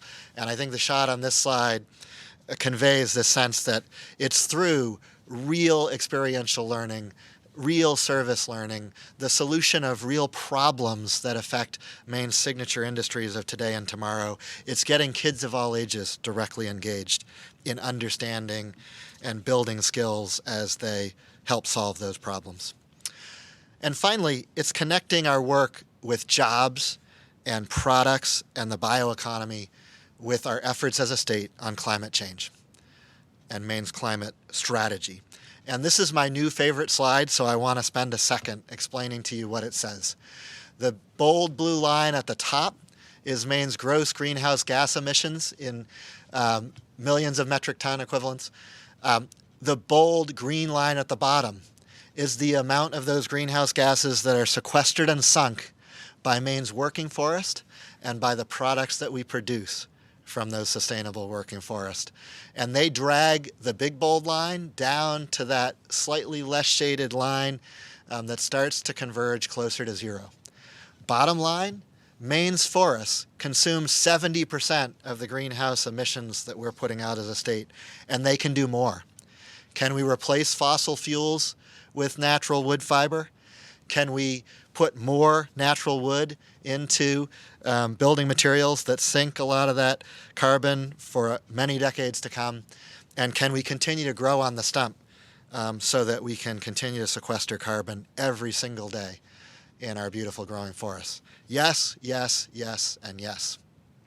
So I was going to submit to the $100 million X Prize for carbon sequestration technology this, our humble friend, the 2x4, or as we like to think about it, your portable carbon sequestration unit. So we're doing all this work in one of Maine's traditional industries, but in very non-traditional ways with very non-traditional objectives. And we are super pleased to be working with many stakeholders now to project manage the Sea Maine project, which is going to attempt to do the same for the living resource economy that comes from our sea and from our onshore aquaculture efforts here in Maine. And just like for Maine, the secret sauce to that effort is an enormous cast of collaborators that have to work together to make this happen. Work across innovation, workforce, and the connection to the real people and businesses that understand markets and that have to wake up every morning to try to meet what those markets want. Fourth and finally, we continue to invest in leadership. Many of you know MDF because of our programming and leadership. And after a year of amazing innovation and pivot by Jan Kearson team to offer you dozens of sessions in Lead Now that hundreds of Mainers were able to participate in, we are thrilled to be back with vaccinations, with rapid tests, and with every other precaution, and we hope it will be enough to keep Leadership Maine and the Institute for Civic Leadership on track this year. However, I think a natural question that I have in my mind and that you may have is, can we even still do this? In a time of polarization, politically, racially, and otherwise, can we still do this work? And can we still bring leaders together to lead collaboratively?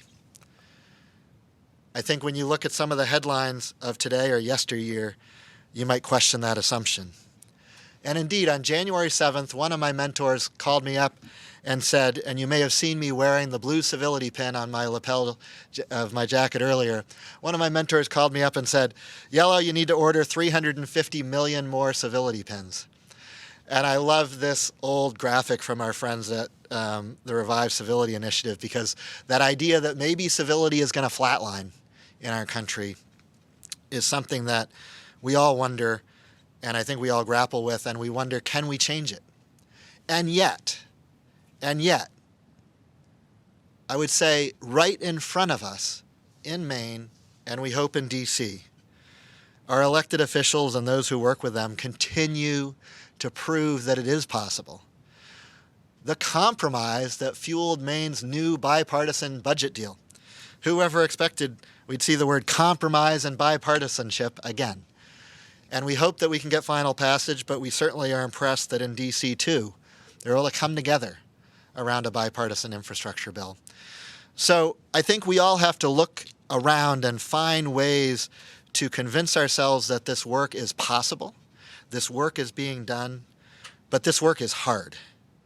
And so that's one of the reasons we persist in our work with Policy Leaders Academy to help the Maine legislature engage in data-driven, geographically diverse, issue diverse, and now racially diverse understanding of what an equitable economy means.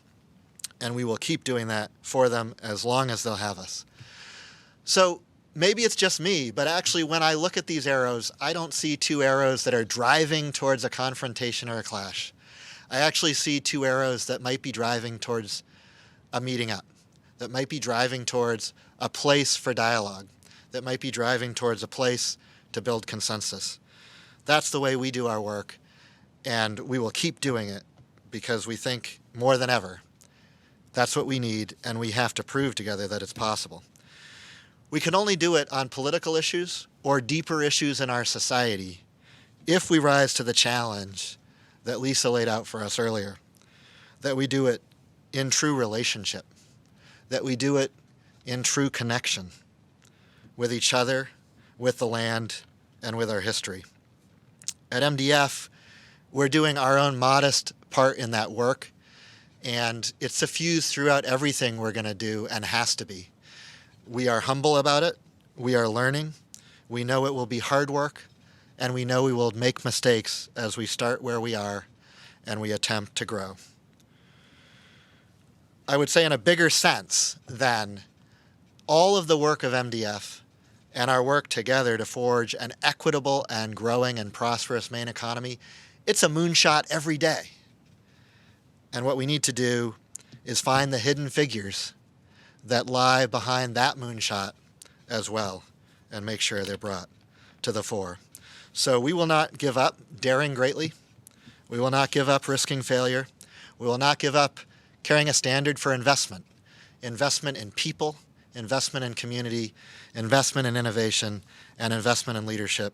We at MDF know this work is still possible and that it's impossible for us to fail working together. Thank you so much for being part of this work.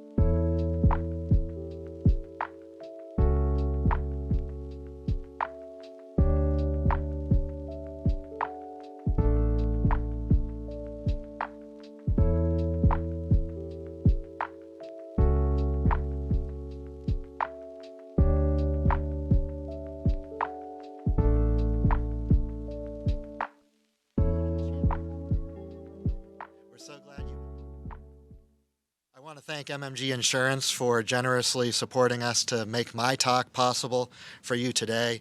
They're a wonderful Maine company and have always been great to us here at MDF.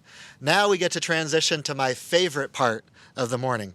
And I just want to give a time warning that at this point we're probably running about 15 minutes net over schedule. So we hope that many of you can stay with us so all of the awards that we have this morning that we're going to roll in this next hour. So, and if you can't, we'll certainly make those available on the web, both on our website and YouTube after the fact. So without further ado, I want to launch into where I always draw inspiration and motivation and learning, and that's from our amazing champions. These awards are brought to us by a number of underwriters. I think we're going to show the half dozen of them on screen now, and then you'll see them throughout the award presentations. So welcome to the second hour of our amazing program this morning, the award program.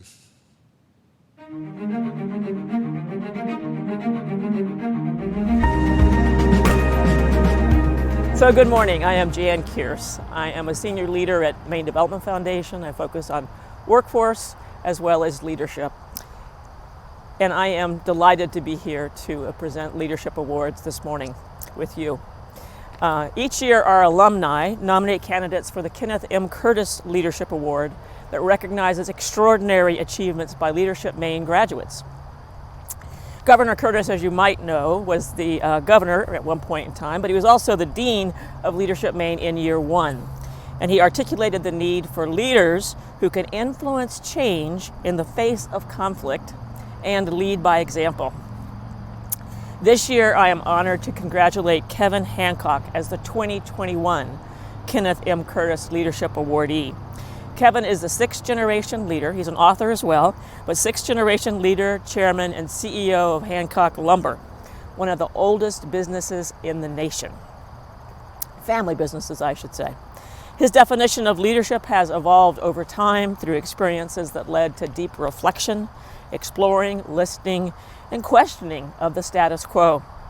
Today he asks the question, and I quote, "What if everybody on earth felt trusted, respected, valued, and heard? What might change?" I think everything might be changed.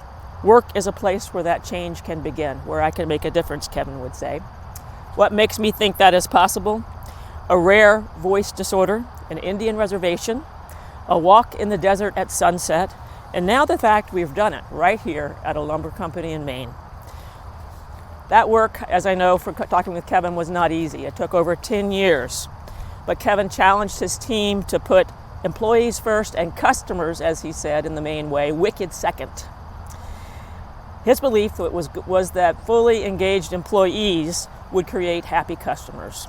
The data has proven him right, and employee views have led to Hancock being a best place to work 6 times in the last decade. So pretty darn good.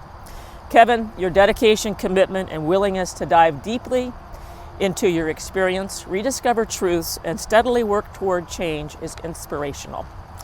Congratulations, and thank you for all you do for Maine as you listen, empower others, share leadership, and give back to your community. And now for a few words from Aaron Plummer and Mike Bork, who was a classmate of Kevin's. He came into his family business out of college and really took on the mantle of leading that really long tenured business in Maine.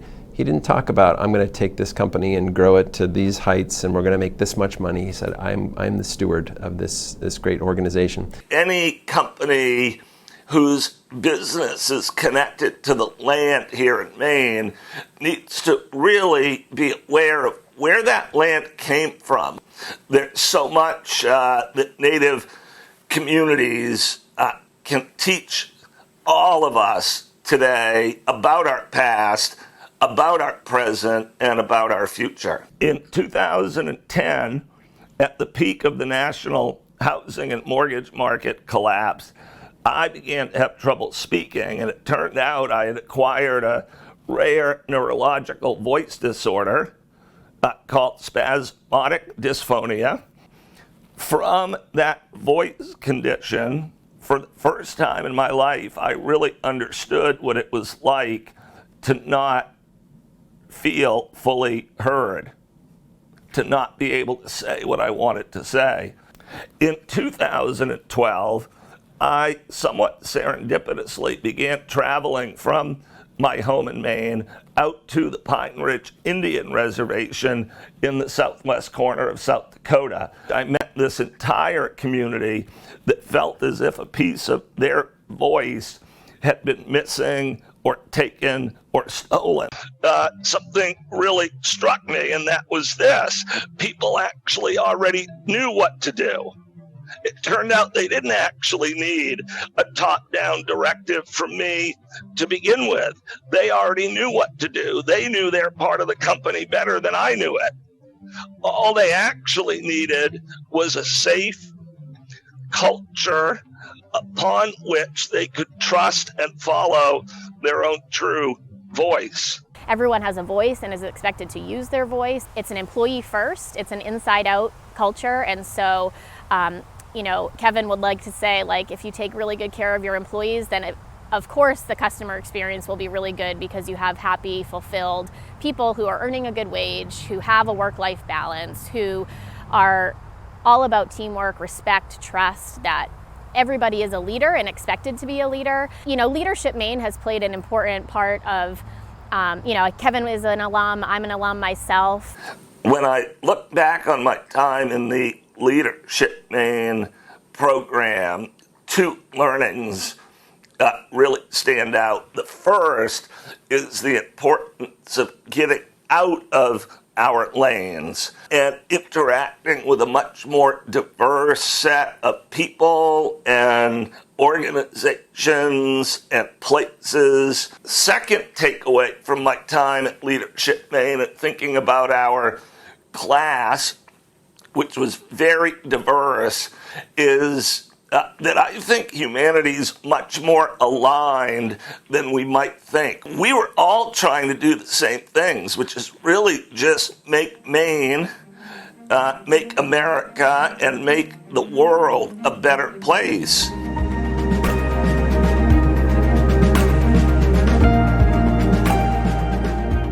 Hi, I'm Kevin Hancock, and I'd just like to say it's a real honor to receive the Ken Curtis Leadership Award. It's also quite humbling.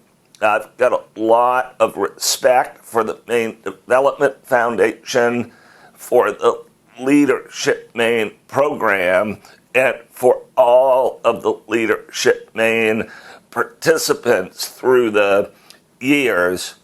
I felt for some time that my personal values about leadership are really tightly aligned with Leadership Maine. I'm very much about shared leadership, about dispersed power, about respect for all voices, and about leaders strengthening others versus collecting power into the center. And I think in a healthy society, everybody leads. And I know the Leadership Maine program stands for that. So this really, truly is a great honor. And I'd like to thank MDF. I'd like to thank my family, my friends, my colleagues, everybody at Hancock Lumber, and all my friends on the Pine Ridge Indian Reservation. I'm really honored, humbled, and inspired to receive this award. Thank you. Good morning. My name is Jim Chalmers of the Chalmers Insurance Group. When asked if Chalmers Insurance wanted to sponsor the Ken Curtis Award, it was an easy decision for us knowing that the recipient is Kevin. The Chalmers and Hancock family relationship spans several generations. And it's Kevin's ability to empower his coworkers to be exceptional employees, which in turn has led to an exceptional customer experience that is incredible to see. And Kevin, it is my honor, the honor of the entire Chalmers family, and the honor of the entire Chalmers organization that we are part of the MDF annual meeting and awards ceremony, and more specifically sponsoring the Ken Curtis Award. From us to you, congratulations, Kevin.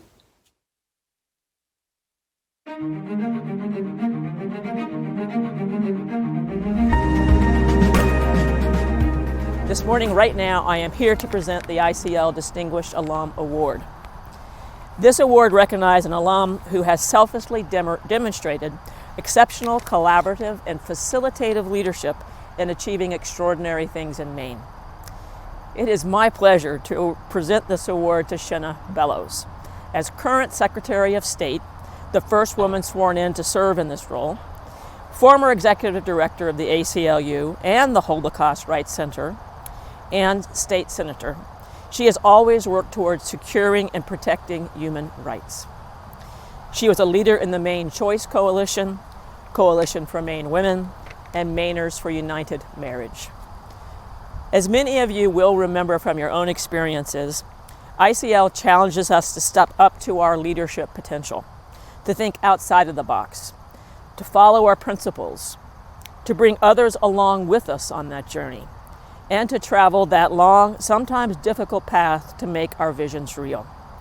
Shenna has worked with courage and compassion throughout her career to recognize the issues, acknowledge the injustices, work collaboratively with key stakeholders, and use her facilitative leadership skills to drive change. She has dedicated most of her career to advancing civil liberties and civil rights and fervently believes, quote, "There's nothing more important than the integrity of our elections and citizen participation in our democracy," end quote. She knows, in the ICO way, that change happens through the heads, hearts, and hands of the people who will make it so, and that we have to protect their right to engage as well as provide strong pathways for full engagement. Shenna, with my deepest thanks for your contribution to Maine and in recognition of the leadership principles that permeate your life and your work, congratulations on being chosen as the ICL Distinguished Alum of 2021. Now over to Lelia and Lisa, who were classmates of Shenna. Thank you. One of my most vivid and fond memories of ICL was going on Outward Bound and the ropes course. Becoming comfortable with being vulnerable and letting myself experience a little bit of fear and then pushing past that fear. That had such a powerful impact on me. And that lesson is something I've brought with me into my work, that when you're a little bit scared, when you're on that edge, that's when the learning happens and you push through it, and that you can have amazing results. Somewhere towards the end of it, one of the tasks or exercises was to think about your vision statement. And then we got to Shenna, who was probably in her maybe early 30s at the time. And she stood right up with full confidence and said, I am going to be an elected leader in this state. And we all sort of just looked at each other like, who is this young woman?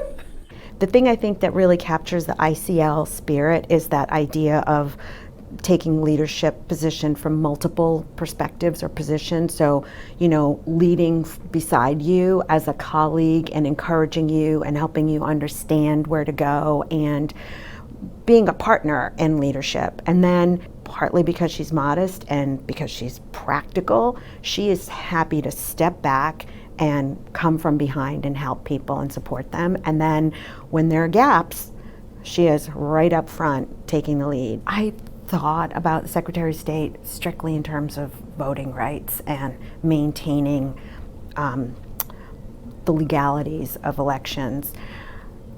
She's in charge of the Bureau of Motor Vehicles, and here's a person who is bringing a racial equity or a social justice and equity lens to the Bureau of Motor Vehicles.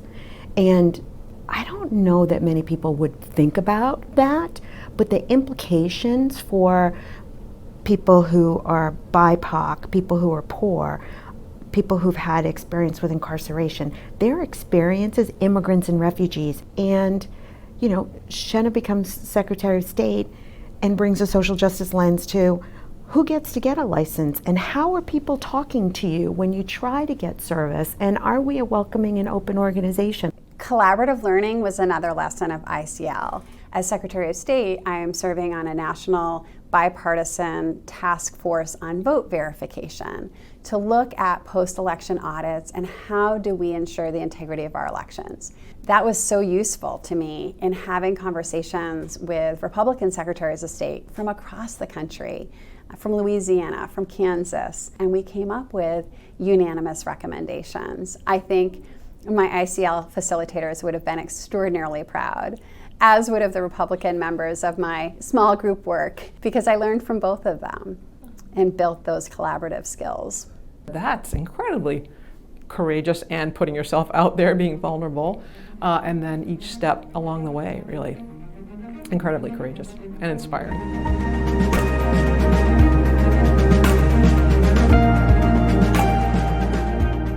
Thank you so much, Jan, the entire leadership team at Maine Development Foundation, the friends and colleagues who nominated me, Lelia and Lisa. Those were phenomenal things that you had to say about me. I am so grateful. I could name the entire Xi class because those friendships and relationships have endured. That is one of the most special aspects of the ICL experience.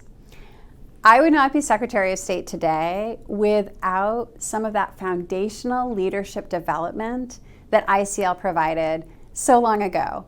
And I am so incredibly grateful that this opportunity continues for Maine leaders all across our state today in these most challenging of times. So I'm giving everyone a great big hug, even though we're remote. I feel that warmth, that friendship, that connection, and I am so incredibly humbled and honored to receive this.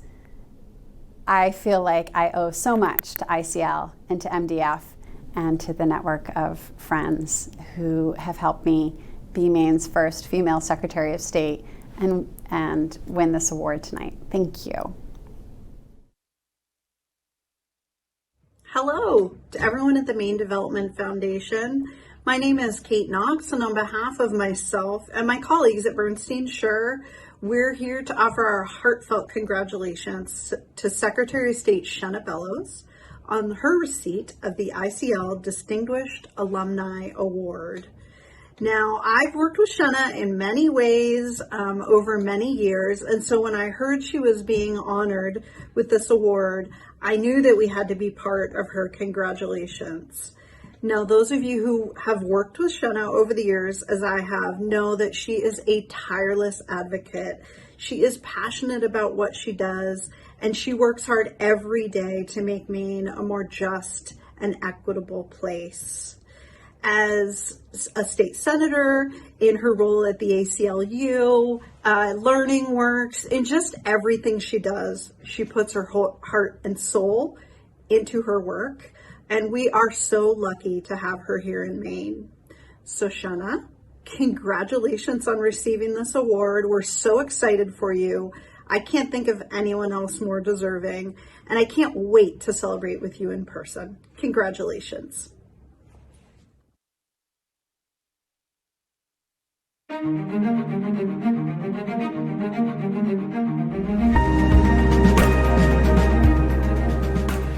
Good morning. I'm Ann Ball, a program director at MDF. I'm joining you this morning to present the William F. King Jr. 2021 Downtown Champion Award to the newly retired Executive Director of Maine Preservation, Greg Paxton. When Greg arrived in Maine in 2008, he came with Main Street experience. He thought about historic preservation in a context of community and economic development. He thought about historic preservation as more than one building, and he could talk to anyone about historic preservation. These were the gifts that he gave the Maine Downtown Center. I had the opportunity to serve with Greg on numerous accreditation team meetings. One time when we were in Skowhegan, at Main Street Skowhegan, he spoke to the board and committee members about preservation in the most wonderful way. He had them think about what they appreciated about their downtown, buildings, streetscapes, landscapes, and he got them thinking that preserving those places wasn't such a bad idea. He planted a seed.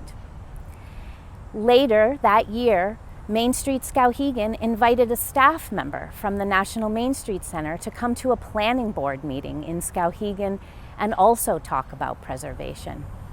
We can credit Greg with planting a seed, not only in Skowhegan, but in many Maine downtowns, and for getting the conversation going about preservation throughout the state of Maine.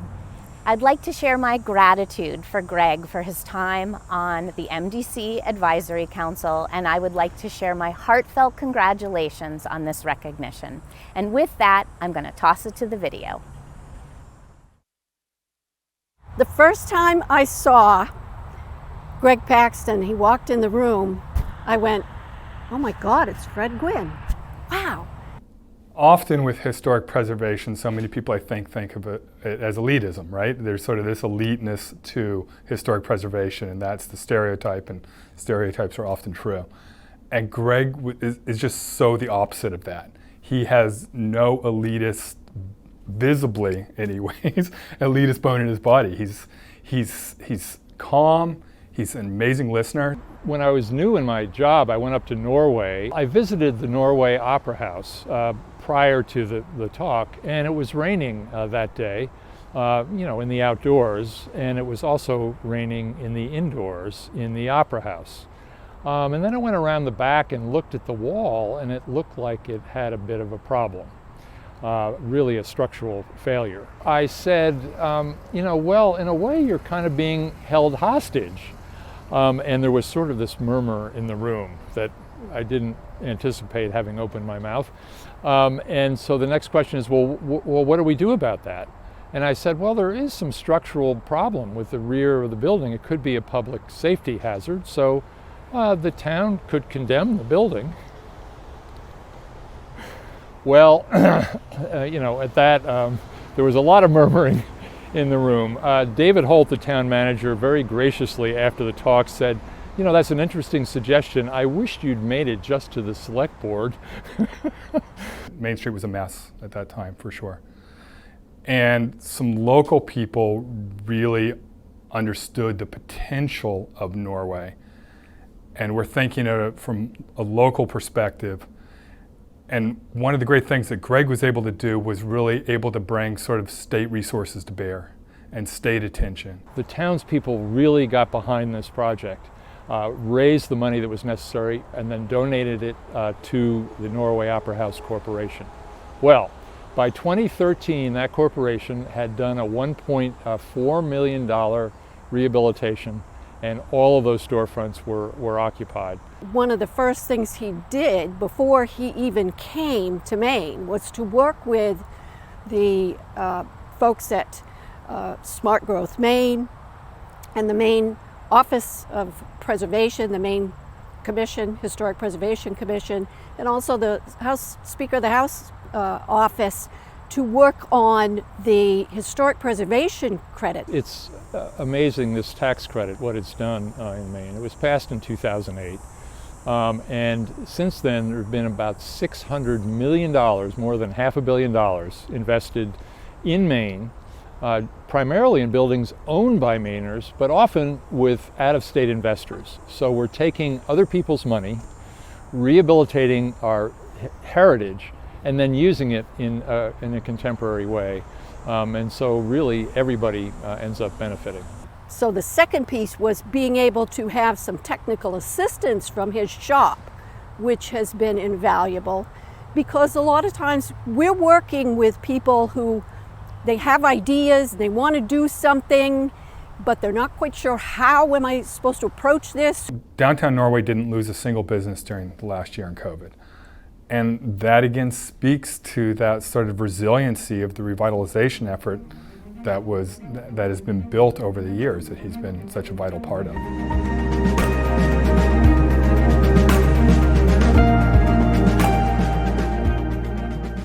Well, thank you very much. I'm really honored to be recognized. There are a lot of others that I think deserve this more than I do, but I'm very pleased and grateful for this recognition.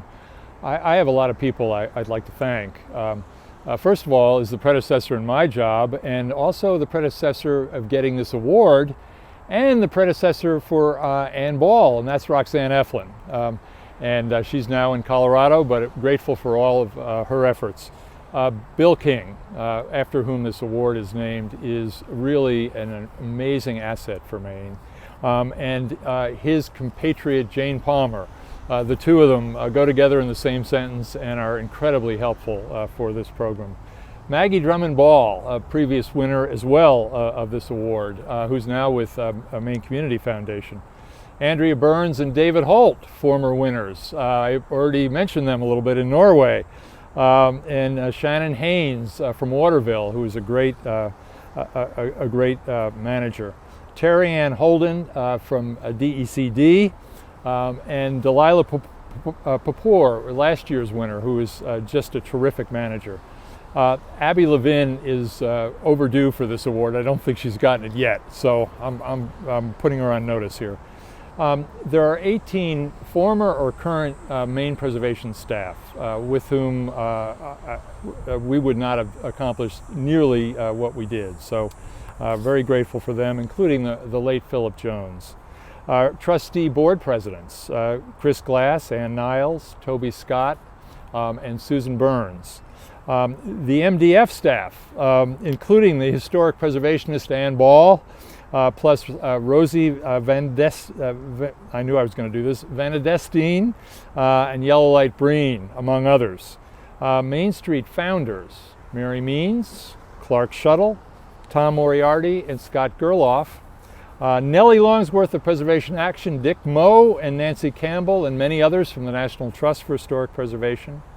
The late Francis Edmonds of Historic Charleston Foundation, and Bradley Hale and Marguerite Williams of the Georgia Trust. And my wife, Lynn Werner, and Burke Paxton, who have put up with my ADD and overbearing work ethic for years. So thank you very much. Hi, I'm Dan Walsh, President of Norway Savings Bank. Norway Savings Bank is proud to sponsor the William F. King Jr. Downtown Champion Award for 2021. We're especially proud because this year's recipient is Greg Paxton. Greg won the award this year for his tireless efforts to grow and advance historic preservation in Maine. Greg just capped off a 48-year career, the last 13 of which have been as the Executive Director for Maine Preservation. Greg is passionate about promoting and preserving historic places, buildings, downtowns, and neighborhoods, not as museums, but as useful, vibrant, contemporary pieces of our communities. It gives me great pleasure to award the 2021 William F. King Jr. Downtown Champion Award to Greg Paxton, who's not only a champion of preservation, but a great person.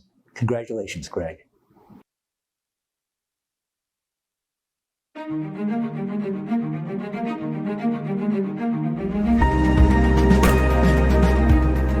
Hello, I'm Robert O'Brien, Program Director at Maine Development Foundation. For the past 37 years, Andy Hamilton has been counseling Maine's forest economy communities at Eaton Peabody through some of their largest business and legal challenges. Andy has served as Corporation Counsel for Lincoln, Mount Desert, Howland, Greenland, Oakfield, and Baileyville, and worked on countless other development projects in Maine's small towns like Bingham and Ashland. For the last 4 years, Andy has been an integral and original member of the Forest Opportunity Roadmap's Communities Committee, focusing on the redevelopment of Maine mill towns. That committee has brought together 10 Maine communities steeped in the forestry sector for shared learning around economic and community development. Andy plays an important role in guiding our programming for maximum impact and in providing technical assistance to towns on demand. Andy's advice to towns typically extends beyond the law. Andy helps navigate relationships, connections, resources, and he instills the courage to take calculated risk among local clients. Sometimes those contributions can be more substantive than the rules themselves. In the Aroostook County town of Ashland this year, Andy helped steer local volunteers to successfully acquire a 94-acre commercial property for redevelopment. Andy negotiated with the sellers, he found the financing tool for the town, and he coached town leaders to take the risk in buying at a time when they were facing fiscal challenges. This was clearly a case where, but for Andy Hamilton, this opportunity might never have come to fruition for Ashland. I can't wait for the future ribbon cutting when Ashland welcomes a new manufacturing company to the site. Andy doesn't let billing get in the way of success either. Andy sees a problem through to the end and will work out the billing arrangements with the town later. Andy's dedication to a mission often involves compelling his associates to weigh in on a case, usually pro bono. It's evident in Andy's practice that mission comes first. Andy is always the first person in the room to congratulate others' successes and praise their efforts. Today we take a moment to honor Andy Hamilton for his many years of both prominent and unseen generous contributions to rural economic development in Maine. Congratulations, Andy, our 2021 Champion of Rural Economic Development Award winner. While Andy is often the tallest person in the room, he can also see the forest for the trees. And he brings in strategic thinking that is very pragmatic. A kid from Caribou, who's obviously very smart, took advantage of opportunities, and then looked back at those communities and said, what can I do? I do wear my county traditions on my sleeve, but it's because it provided such a rich opportunity to appreciate community and the culture of community. I would say about resilience, there's just such wonderful natural resource and infrastructure assets in those communities where it just takes community leadership to say, yes, we'll do this. And we should remember the words of Winston Churchill during World War II. Never, never, never give up. So the skills of an attorney are the technical practitioner skills, but also the ability to work towards relationships. I think similarly for mill communities that have gone through closure, the approach is make sure they don't just focus on the details of what the typical practice is, but they start to build relationships. Another example of what Andy's worked on with us in the last 5 years, the Maine Rural Development Authority is a great tool in the state of Maine for rehabilitating old mill sites, old buildings. They were focused mainly on lending. So we worked with MRDA, they were great, and the Finance Authority of Maine, which helped staff that. And we were able to get, and the legislature, we were able to get them to change the remit for MRDA to also allow grants. And then we went forward and with Andy's leadership, got matching grants from the Northern Border Regional Commission, and that allowed it all to come together. And we worked with, I think it was 7 or 8 different towns. How do you work with the communities that are really trying to do a heavy lift to diversify their economies and maintain those communities, and do it during COVID? Well, let me give you a great example of work during the COVID period. Robert O'Brien, working with Bree Bowman, and a consulting firm named Indufor, had to decide whether during what really was the height of COVID during the spring of 2020, as we remember it, they decided to go ahead with a late spring tour of Lincoln, Millinocket, East Millinocket, and Ashland. We did a 4-community tour with Indufor. They went to East Millinocket, and Peggy Daigle and Mike Michaud hosted a tour of a mill site that they had acquired. Are you kidding me? At a town meeting during the COVID period?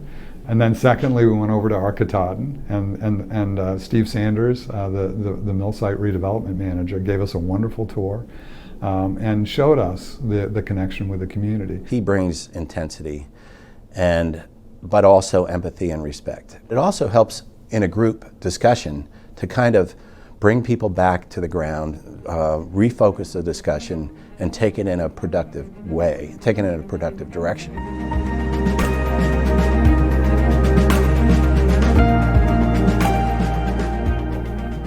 Thank you, Robert, and thank you, Maine Development Foundation, and everyone at 4Maine. The first person I should thank is my wife, Patty Hamilton, who's served during this COVID period as Director of Public Health of the City of Bangor. To all those in the healthcare sector, thank you for your service to Maine. My leadership is to be part of a team and to recognize all of the things that are happening throughout the land. So if I could, Robert, I'd like to reflect back to many people that have supported this effort. First of all, for Maine, of course, the acronym is for the Forest Opportunity Roadmap Maine. I'd like to thank the efforts of Steve Schley, who chairs the executive committee. Steve comes from a very rich timberlands background, worked in the Maine woods for a long time, and really has a rich background understanding the Maine woods. Patrick Strow, Director of the Maine Forest Products Council. Yellow Breen, the Director of Maine Development Foundation, for whom Robert and I really work. And for the 4Maine Communities Committee, I'm just pleased to have the opportunity to work with Charlie Spees and Peggy Daigle and all of the individuals that Charlie and others have brought to the Communities Committee. We really have a great opportunity to develop a network in the stitching together of many communities across the sector. At Arcatoton, I'd like to thank Sean DeWitt, Mike Falloon, and Steve Sanders, some of those 4th, 5th, 6th generation sons and daughters of the paper mill workers that they honor by their service. For the Ashland Area Economic Development Corporation, I'd like to thank all the efforts of Don Tardy, his colleague Cyr Martin at the town office, and his colleague at E.J. Carrier, George Gervais, former commissioner of DECD. And now, of course, we have Heather Johnson to thank in DECD and Charlotte Mace. At the town of Lincoln, Rick Bronson, who's the town manager, his council chair, George Edwards, and his economic development director, Jay Hardy. At Maine Plywood, I'd like to thank Charlie Martin, an entrepreneur from Chicago who's coming into Maine and being enriched by Somerset County, Christian Savage, who leads Somerset Economic Development, and Charlotte Mace. And I would say when we come out from under this COVID cloud, we're going to hit for the fences, and it's going to be great. Thank you. Andy, we at Pingree and Seven Islands would like to congratulate you on your well-deserved recognition as a champion of rural development. 4Maine is lucky to have your energy, experience, and dedication to help rural communities grow and find success in the years to come. I know firsthand the amount of time and effort you spend on helping rural areas with redeveloping brownfield sites and improving their long-term prospects. We thank you for the countless hours of time and passion that you dedicate to rural Maine and our rural economies. Tight lines on your next fly fishing trip.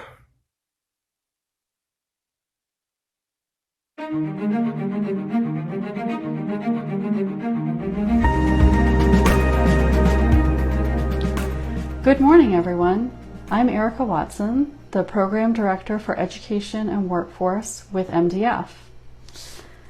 I am honored to present the 2021 Champion of Education and Workforce Development Award to Strengthen LA, which is an initiative of the Lewiston-Auburn Metropolitan Chamber of Commerce.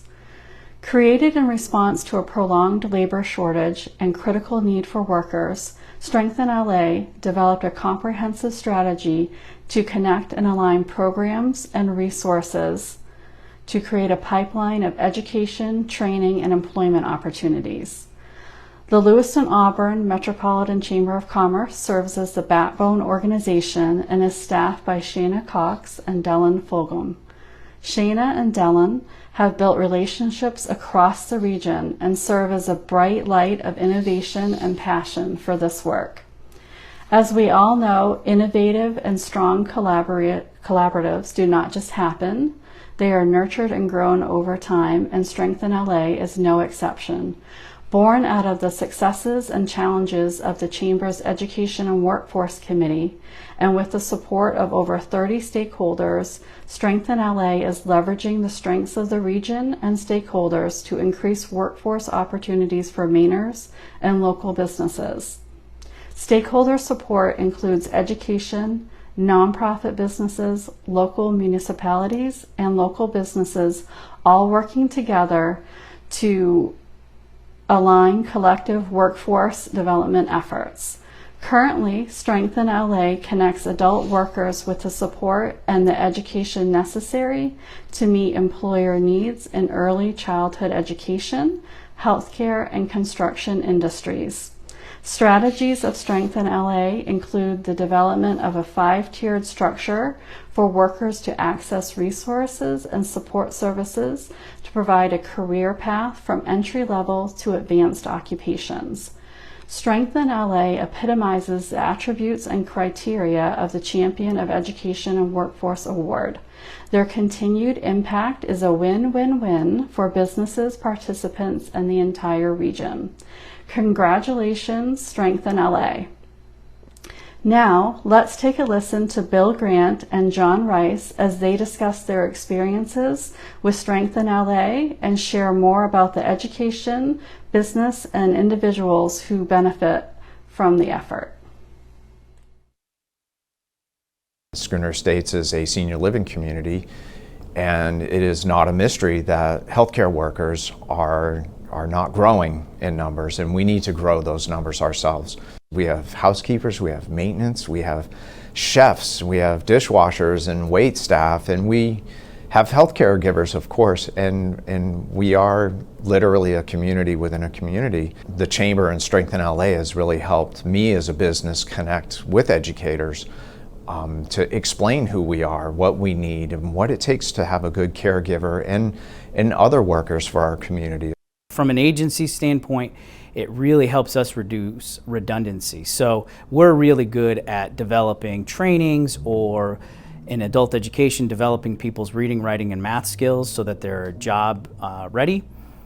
And that's where a lot of our resources focus. So by having Strengthen LA, it doesn't force us to be stretched thin anymore to say, okay, how do we go out to businesses and let them know we offer this resource? For us, we really think about it from the other perspective too.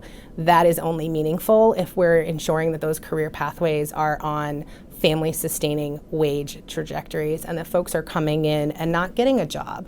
They're getting a career. We had one that came through our pipeline just recently. It's just a huge success that was, they came in and just struggling to find that help, and so we sat with them, talked with them. He's super nice, and he was from a foreign country. I can't remember what country specifically right now, but it was talking with him. He has a degree outside of his language, and he's working right now as a preschool teacher, IT support, and so that's where his degree is in his home country. And so that's where we're really focusing his classes and short-term certifications to be able to get him where he wants to be in the IT field. The Chamber as a whole is offering education sessions to talk about inclusion. What is it like to work with new Mainers? What are the challenges? How do you overcome them? What are their challenges? And learning about cultural differences and how to employ people with cultural differences and how to embrace that. One of the things that we counter and try to figure out and are still trying to figure out is how do you get someone who is generationally poor, who's never seen someone in their family have a strong and steady job or advance in a job and be able to call it a career. How do you wake up one day and think, I could do that? We've seen folks change their scheduling of classes. We have a CDA that would normally start in early September, and they've moved it to September 27th because most people who would be entering that program have children of their own and need to get school underway, and you're setting yourself and them up for failure if you're coinciding adult learning at the same time that you're trying to figure out your kids' new routine in a pandemic and dinner. I mean, so I mean, it's those kind of like shifts in actual practice that feel really small but are significant to changes in outcome. You know, we're a community in the Lewiston-Auburn area, and this whole process has been extremely inclusive. And so people don't feel that, and organizations don't feel that they're not part of this effort. If they want to be a part of this effort, that this is what it's for. It's for your community. And if you live, work, or do business in this community, then you're a part of this effort.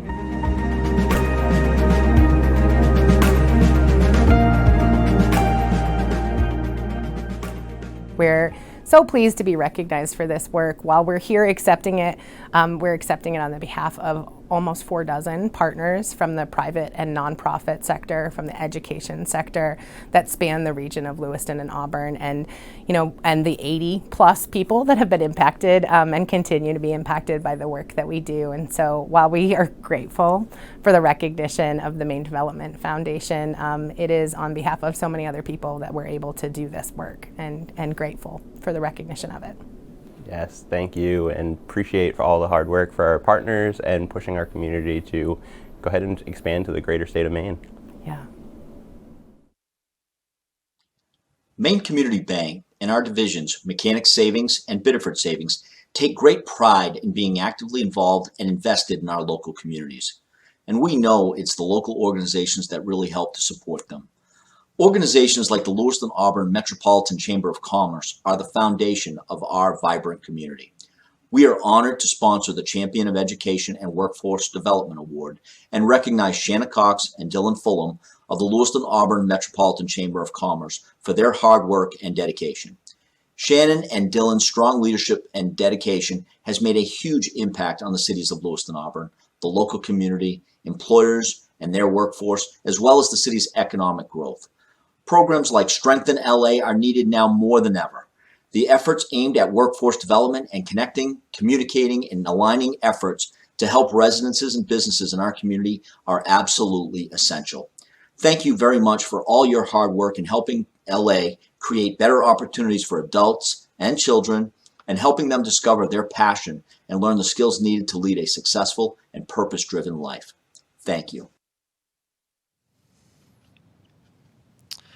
Wow. Congratulations again to Kevin, Shanna, Greg, Andy, and Strengthen LA. You know, part of MDF's DNA is that we're grounded in data. Part of it is that we work across sectors, and part of it is that we just love to elevate and promote success stories that prove that we can do amazing work in Maine against the odds and lift up each other, our companies, and our communities. So all of our award winners this year are getting one of these amazing high relief topo maps, which has been a signature here of MDF for time immemorial. So our prize patrol has already been out dropping those off. And we're just so appreciative of the work that our awardees do and the fact that so many of them choose to partner with us in doing it. It's our great privilege. Our last award this morning is a really special award that every couple of years I give a President's Award to some person that really has helped MDF so deeply in our work. We could not exist, we could not sustain our work without their catalytic efforts. And this year there's a clear group of people that needed to be recognized with this President's Award. And that group of people is our own MDF staff team, 14 strong. We've tried to keep this a secret from most of them, had to bring a few into the loop, but you guys are amazing, and the work you have done for for this organization and for Maine is just off the charts. I'm going to say a couple of words about each of their efforts in a minute, but this year's MDF President's Award goes to the incomparable, pound-for-pound best team in the state of Maine, our MDF colleagues. And I'm going to ask our new chair, Madeline Braun, to help me thank these folks. Thank you, Yellow. On behalf of the Jackson Laboratory, I am extremely pleased to sponsor and present the President's Award for 2021. This award, as Yellow mentioned, goes to the staff of MDF. It recognizes their extraordinary effort and support for MDF's work, leadership, and collaboration that is critical to the realization of its mission, and to the innovative long-term partnership with the community that strengthens MDF as an organization. Our Jackson Laboratory leadership feels that MDF is the best organization in the state of Maine at convening people in the private and public sector and implementing projects and strategic imperatives. Every department at Jackson Laboratory has benefited from their work. We're proud to be a Champion Circle member for more than 15 years running and to sponsor this award today. Throughout the past year, the MDF team, individually and collectively, responded to the needs of individual members, communities, businesses, alums, and partners. And sometimes this was in the form of listening as someone processed their fears and frustrations with an ever-changing pandemic. And other times it was creating a collective safe space for these disparate groups across Maine to share their challenges, but also their adaptations and their innovations and the bright spots so that others could borrow and learn. And still other times it was participating in the sometimes difficult but necessary discussions around topics like racism and inequity, and being willing to be vulnerable and courageous as they express their thoughts and to disagree or debate thoughtfully. So as we thank our MDF team, I'd like to start by extending my heartfelt thanks to Yellow Light Green for his extraordinary leadership. It seems that Yellow's first thought in the morning, after his own family, of course, and last thought in the evening, right before thoughts of his family, of course, is how can he support this amazing team of individuals and as professionals and as his own work family? And how can he ensure that the organization continues to be strong and stays relevant and impactful? And as he puts all of his signature Yellow energy into those every single day of this long past year, I want to thank you, Yellow, for your extraordinary efforts. And I will turn it over to you to highlight each MDF staff member. I'm blushing, Madeline. Thank you so much for those kind words. I hate to admit it. Sometimes I even dream about MDF. Not a good sign, maybe. This staff team is amazing. I want to say a quick word about each of them. I could go on all day about each of them, but I can't and I won't. But Ann Ball, who has just lived through a year of survival and recovery and pivoting for the Maine Downtown Center. And oh yeah, also worked in nation-leading work on building an entrepreneurial ecosystem for our rural downtowns in her spare time. Ann, you rock. Lori Bowie, hired entirely by Zoom, onboarded by Zoom, unflappable, got us through 2 PPP applications, the most dynamic financial modeling any of us have ever had to do to figure out what was going to happen next. Lori Bowie, couldn't do it without you. Bree Bowman. When I think about Bree, I think about Cirque du Soleil and just the amazing breadth of the work that simultaneously goes on for Maine under her championship of Maine's bioeconomy, and just that Cirque du Soleil level plate spinning that Bree does. It's just amazing. Julie Bean, a maestro behind today's event, such a rare combination of someone who is so detail-oriented but also loves big ideas, and over this past year has helped us with maybe, I don't know, lost count, 40 virtual events and counting, something like that, as well as running our Realize Maine Young Professional Leadership Program. She's been awesome. Mike Higgins, who technically isn't even an employee, but keeps MDF in his heart just as if he was. Mike is unflappable and pivoted on a dime and did about 7 virtual Policy Leaders Academy sessions with Julie from scratch. Just amazing. Thank you, Mike. Adam Burke administered our grant program for the recovering mill towns that you've heard about, helped launch an amazing best-in-class AmeriCorps Fellows program that just provided a deep learning and mentorship program, and then pivoted this summer to help us, take on even more, which didn't seem possible with the CMaine effort. Thank you, Adam. Joanna Crisp supported the entire ECD pod in keeping so much work in the air over the past 18 months, and now stepping up to an even larger role, primarily in the Maine Downtown Center. Thank you, Joanna. Jan Kearse, what can you say about Jan? From the moment that BIW closed the yard and canceled our Leadership Maine Day, to the virtual wrap-up of those programs, to conceiving, launching, testing, delivering Leadership Now, helping to spearhead our equity efforts as an organization, to relaunching the 2 flagship programs, and oh yeah, some really adorable kittens. Thanks, Jan. Kathy Shannon, again, the orchestra leader for today, so positive, so passionate, pushing us to connect even more with our stakeholders in a time when we were even more distanced, and pulling it off for all of us. Kathy, you were amazing. Michelle Roy touched every program at MDF, loved our database, but admittedly, she loves her garden even more. Robert O'Brien, just a champion and advocate for our 4 Maine communities, as you heard again today, whether it's broadband, whether it's workforce, whether it's housing, and just always willing to chip in to anything that the rest of the team needs. Thank you, Robert. Erica Watson, in a time period where we know the issue is workforce, workforce, workforce, our answer is Erica, Erica, Erica. Whether it's Adult Promise, whether it's the workforce needs of the forestry industry or the workforce needs of Maine, she's a critical cog. Rosie Vanetta Stein, what can you say? I would just say Wonder Woman, leader, our primary grant writer, so hardworking, keeps her team moving forward together, and on the weekends added a gig running a food truck with her husband. Lisa Upton, Lisa behind the scenes, keeping me on track, keeping Lori on track, keeping finances and membership on track, and one of the most unusual times to ever keep our membership together. Lisa has been so awesome. And finally, Perry Williams, who officially joined our team just a month ago, but was with us as an AmeriCorps Fellow, helping the City of Gardner so much.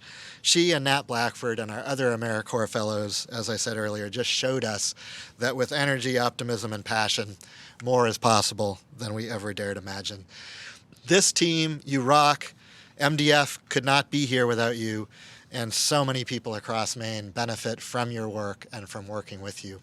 From the bottom of my heart, thank you so much to all of you, this year's President's Award winners, the MDF staff.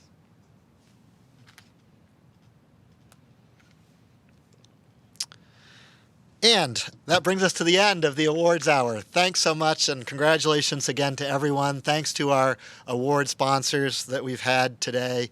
You guys really helped to make this entire program possible. Thanks again to the underwriters of our entire event, Bangor Savings Bank in the lead, CMP as our event sponsor, Maine Community Foundation, our presentation sponsor, our media partners who really crucial to getting the word out for us, Flight New Media, Maine Today Media, Maine Biz, Maine Magazine. Our keynote and plenary sponsors who you heard about throughout the first hour, and our Champion Circle sponsors and members who are with us all year long. We could not do the work without you. And then very concretely throughout the morning and in getting ready for this morning, Headlight Audio Visual, where we are, No Umbrella Media for their amazing video work, and Green Tree Event Consultants who, really become part of our team at this time of year. You guys rock. We couldn't have done it without you. Finally, this is hard work. I talked about a moonshot and the notion that we do this work not because it is easy, but because it is hard. And with the confidence that we can learn, we can rise to the challenge, we can go deeper on our connections, our relationship, and our historical grounding. And we can face these challenges together and truly make sure that all of Maine is part of Maine Rising. Thanks for joining us this morning on behalf of Maine Development Foundation. Have a wonderful day, and we look forward to working with you throughout the year.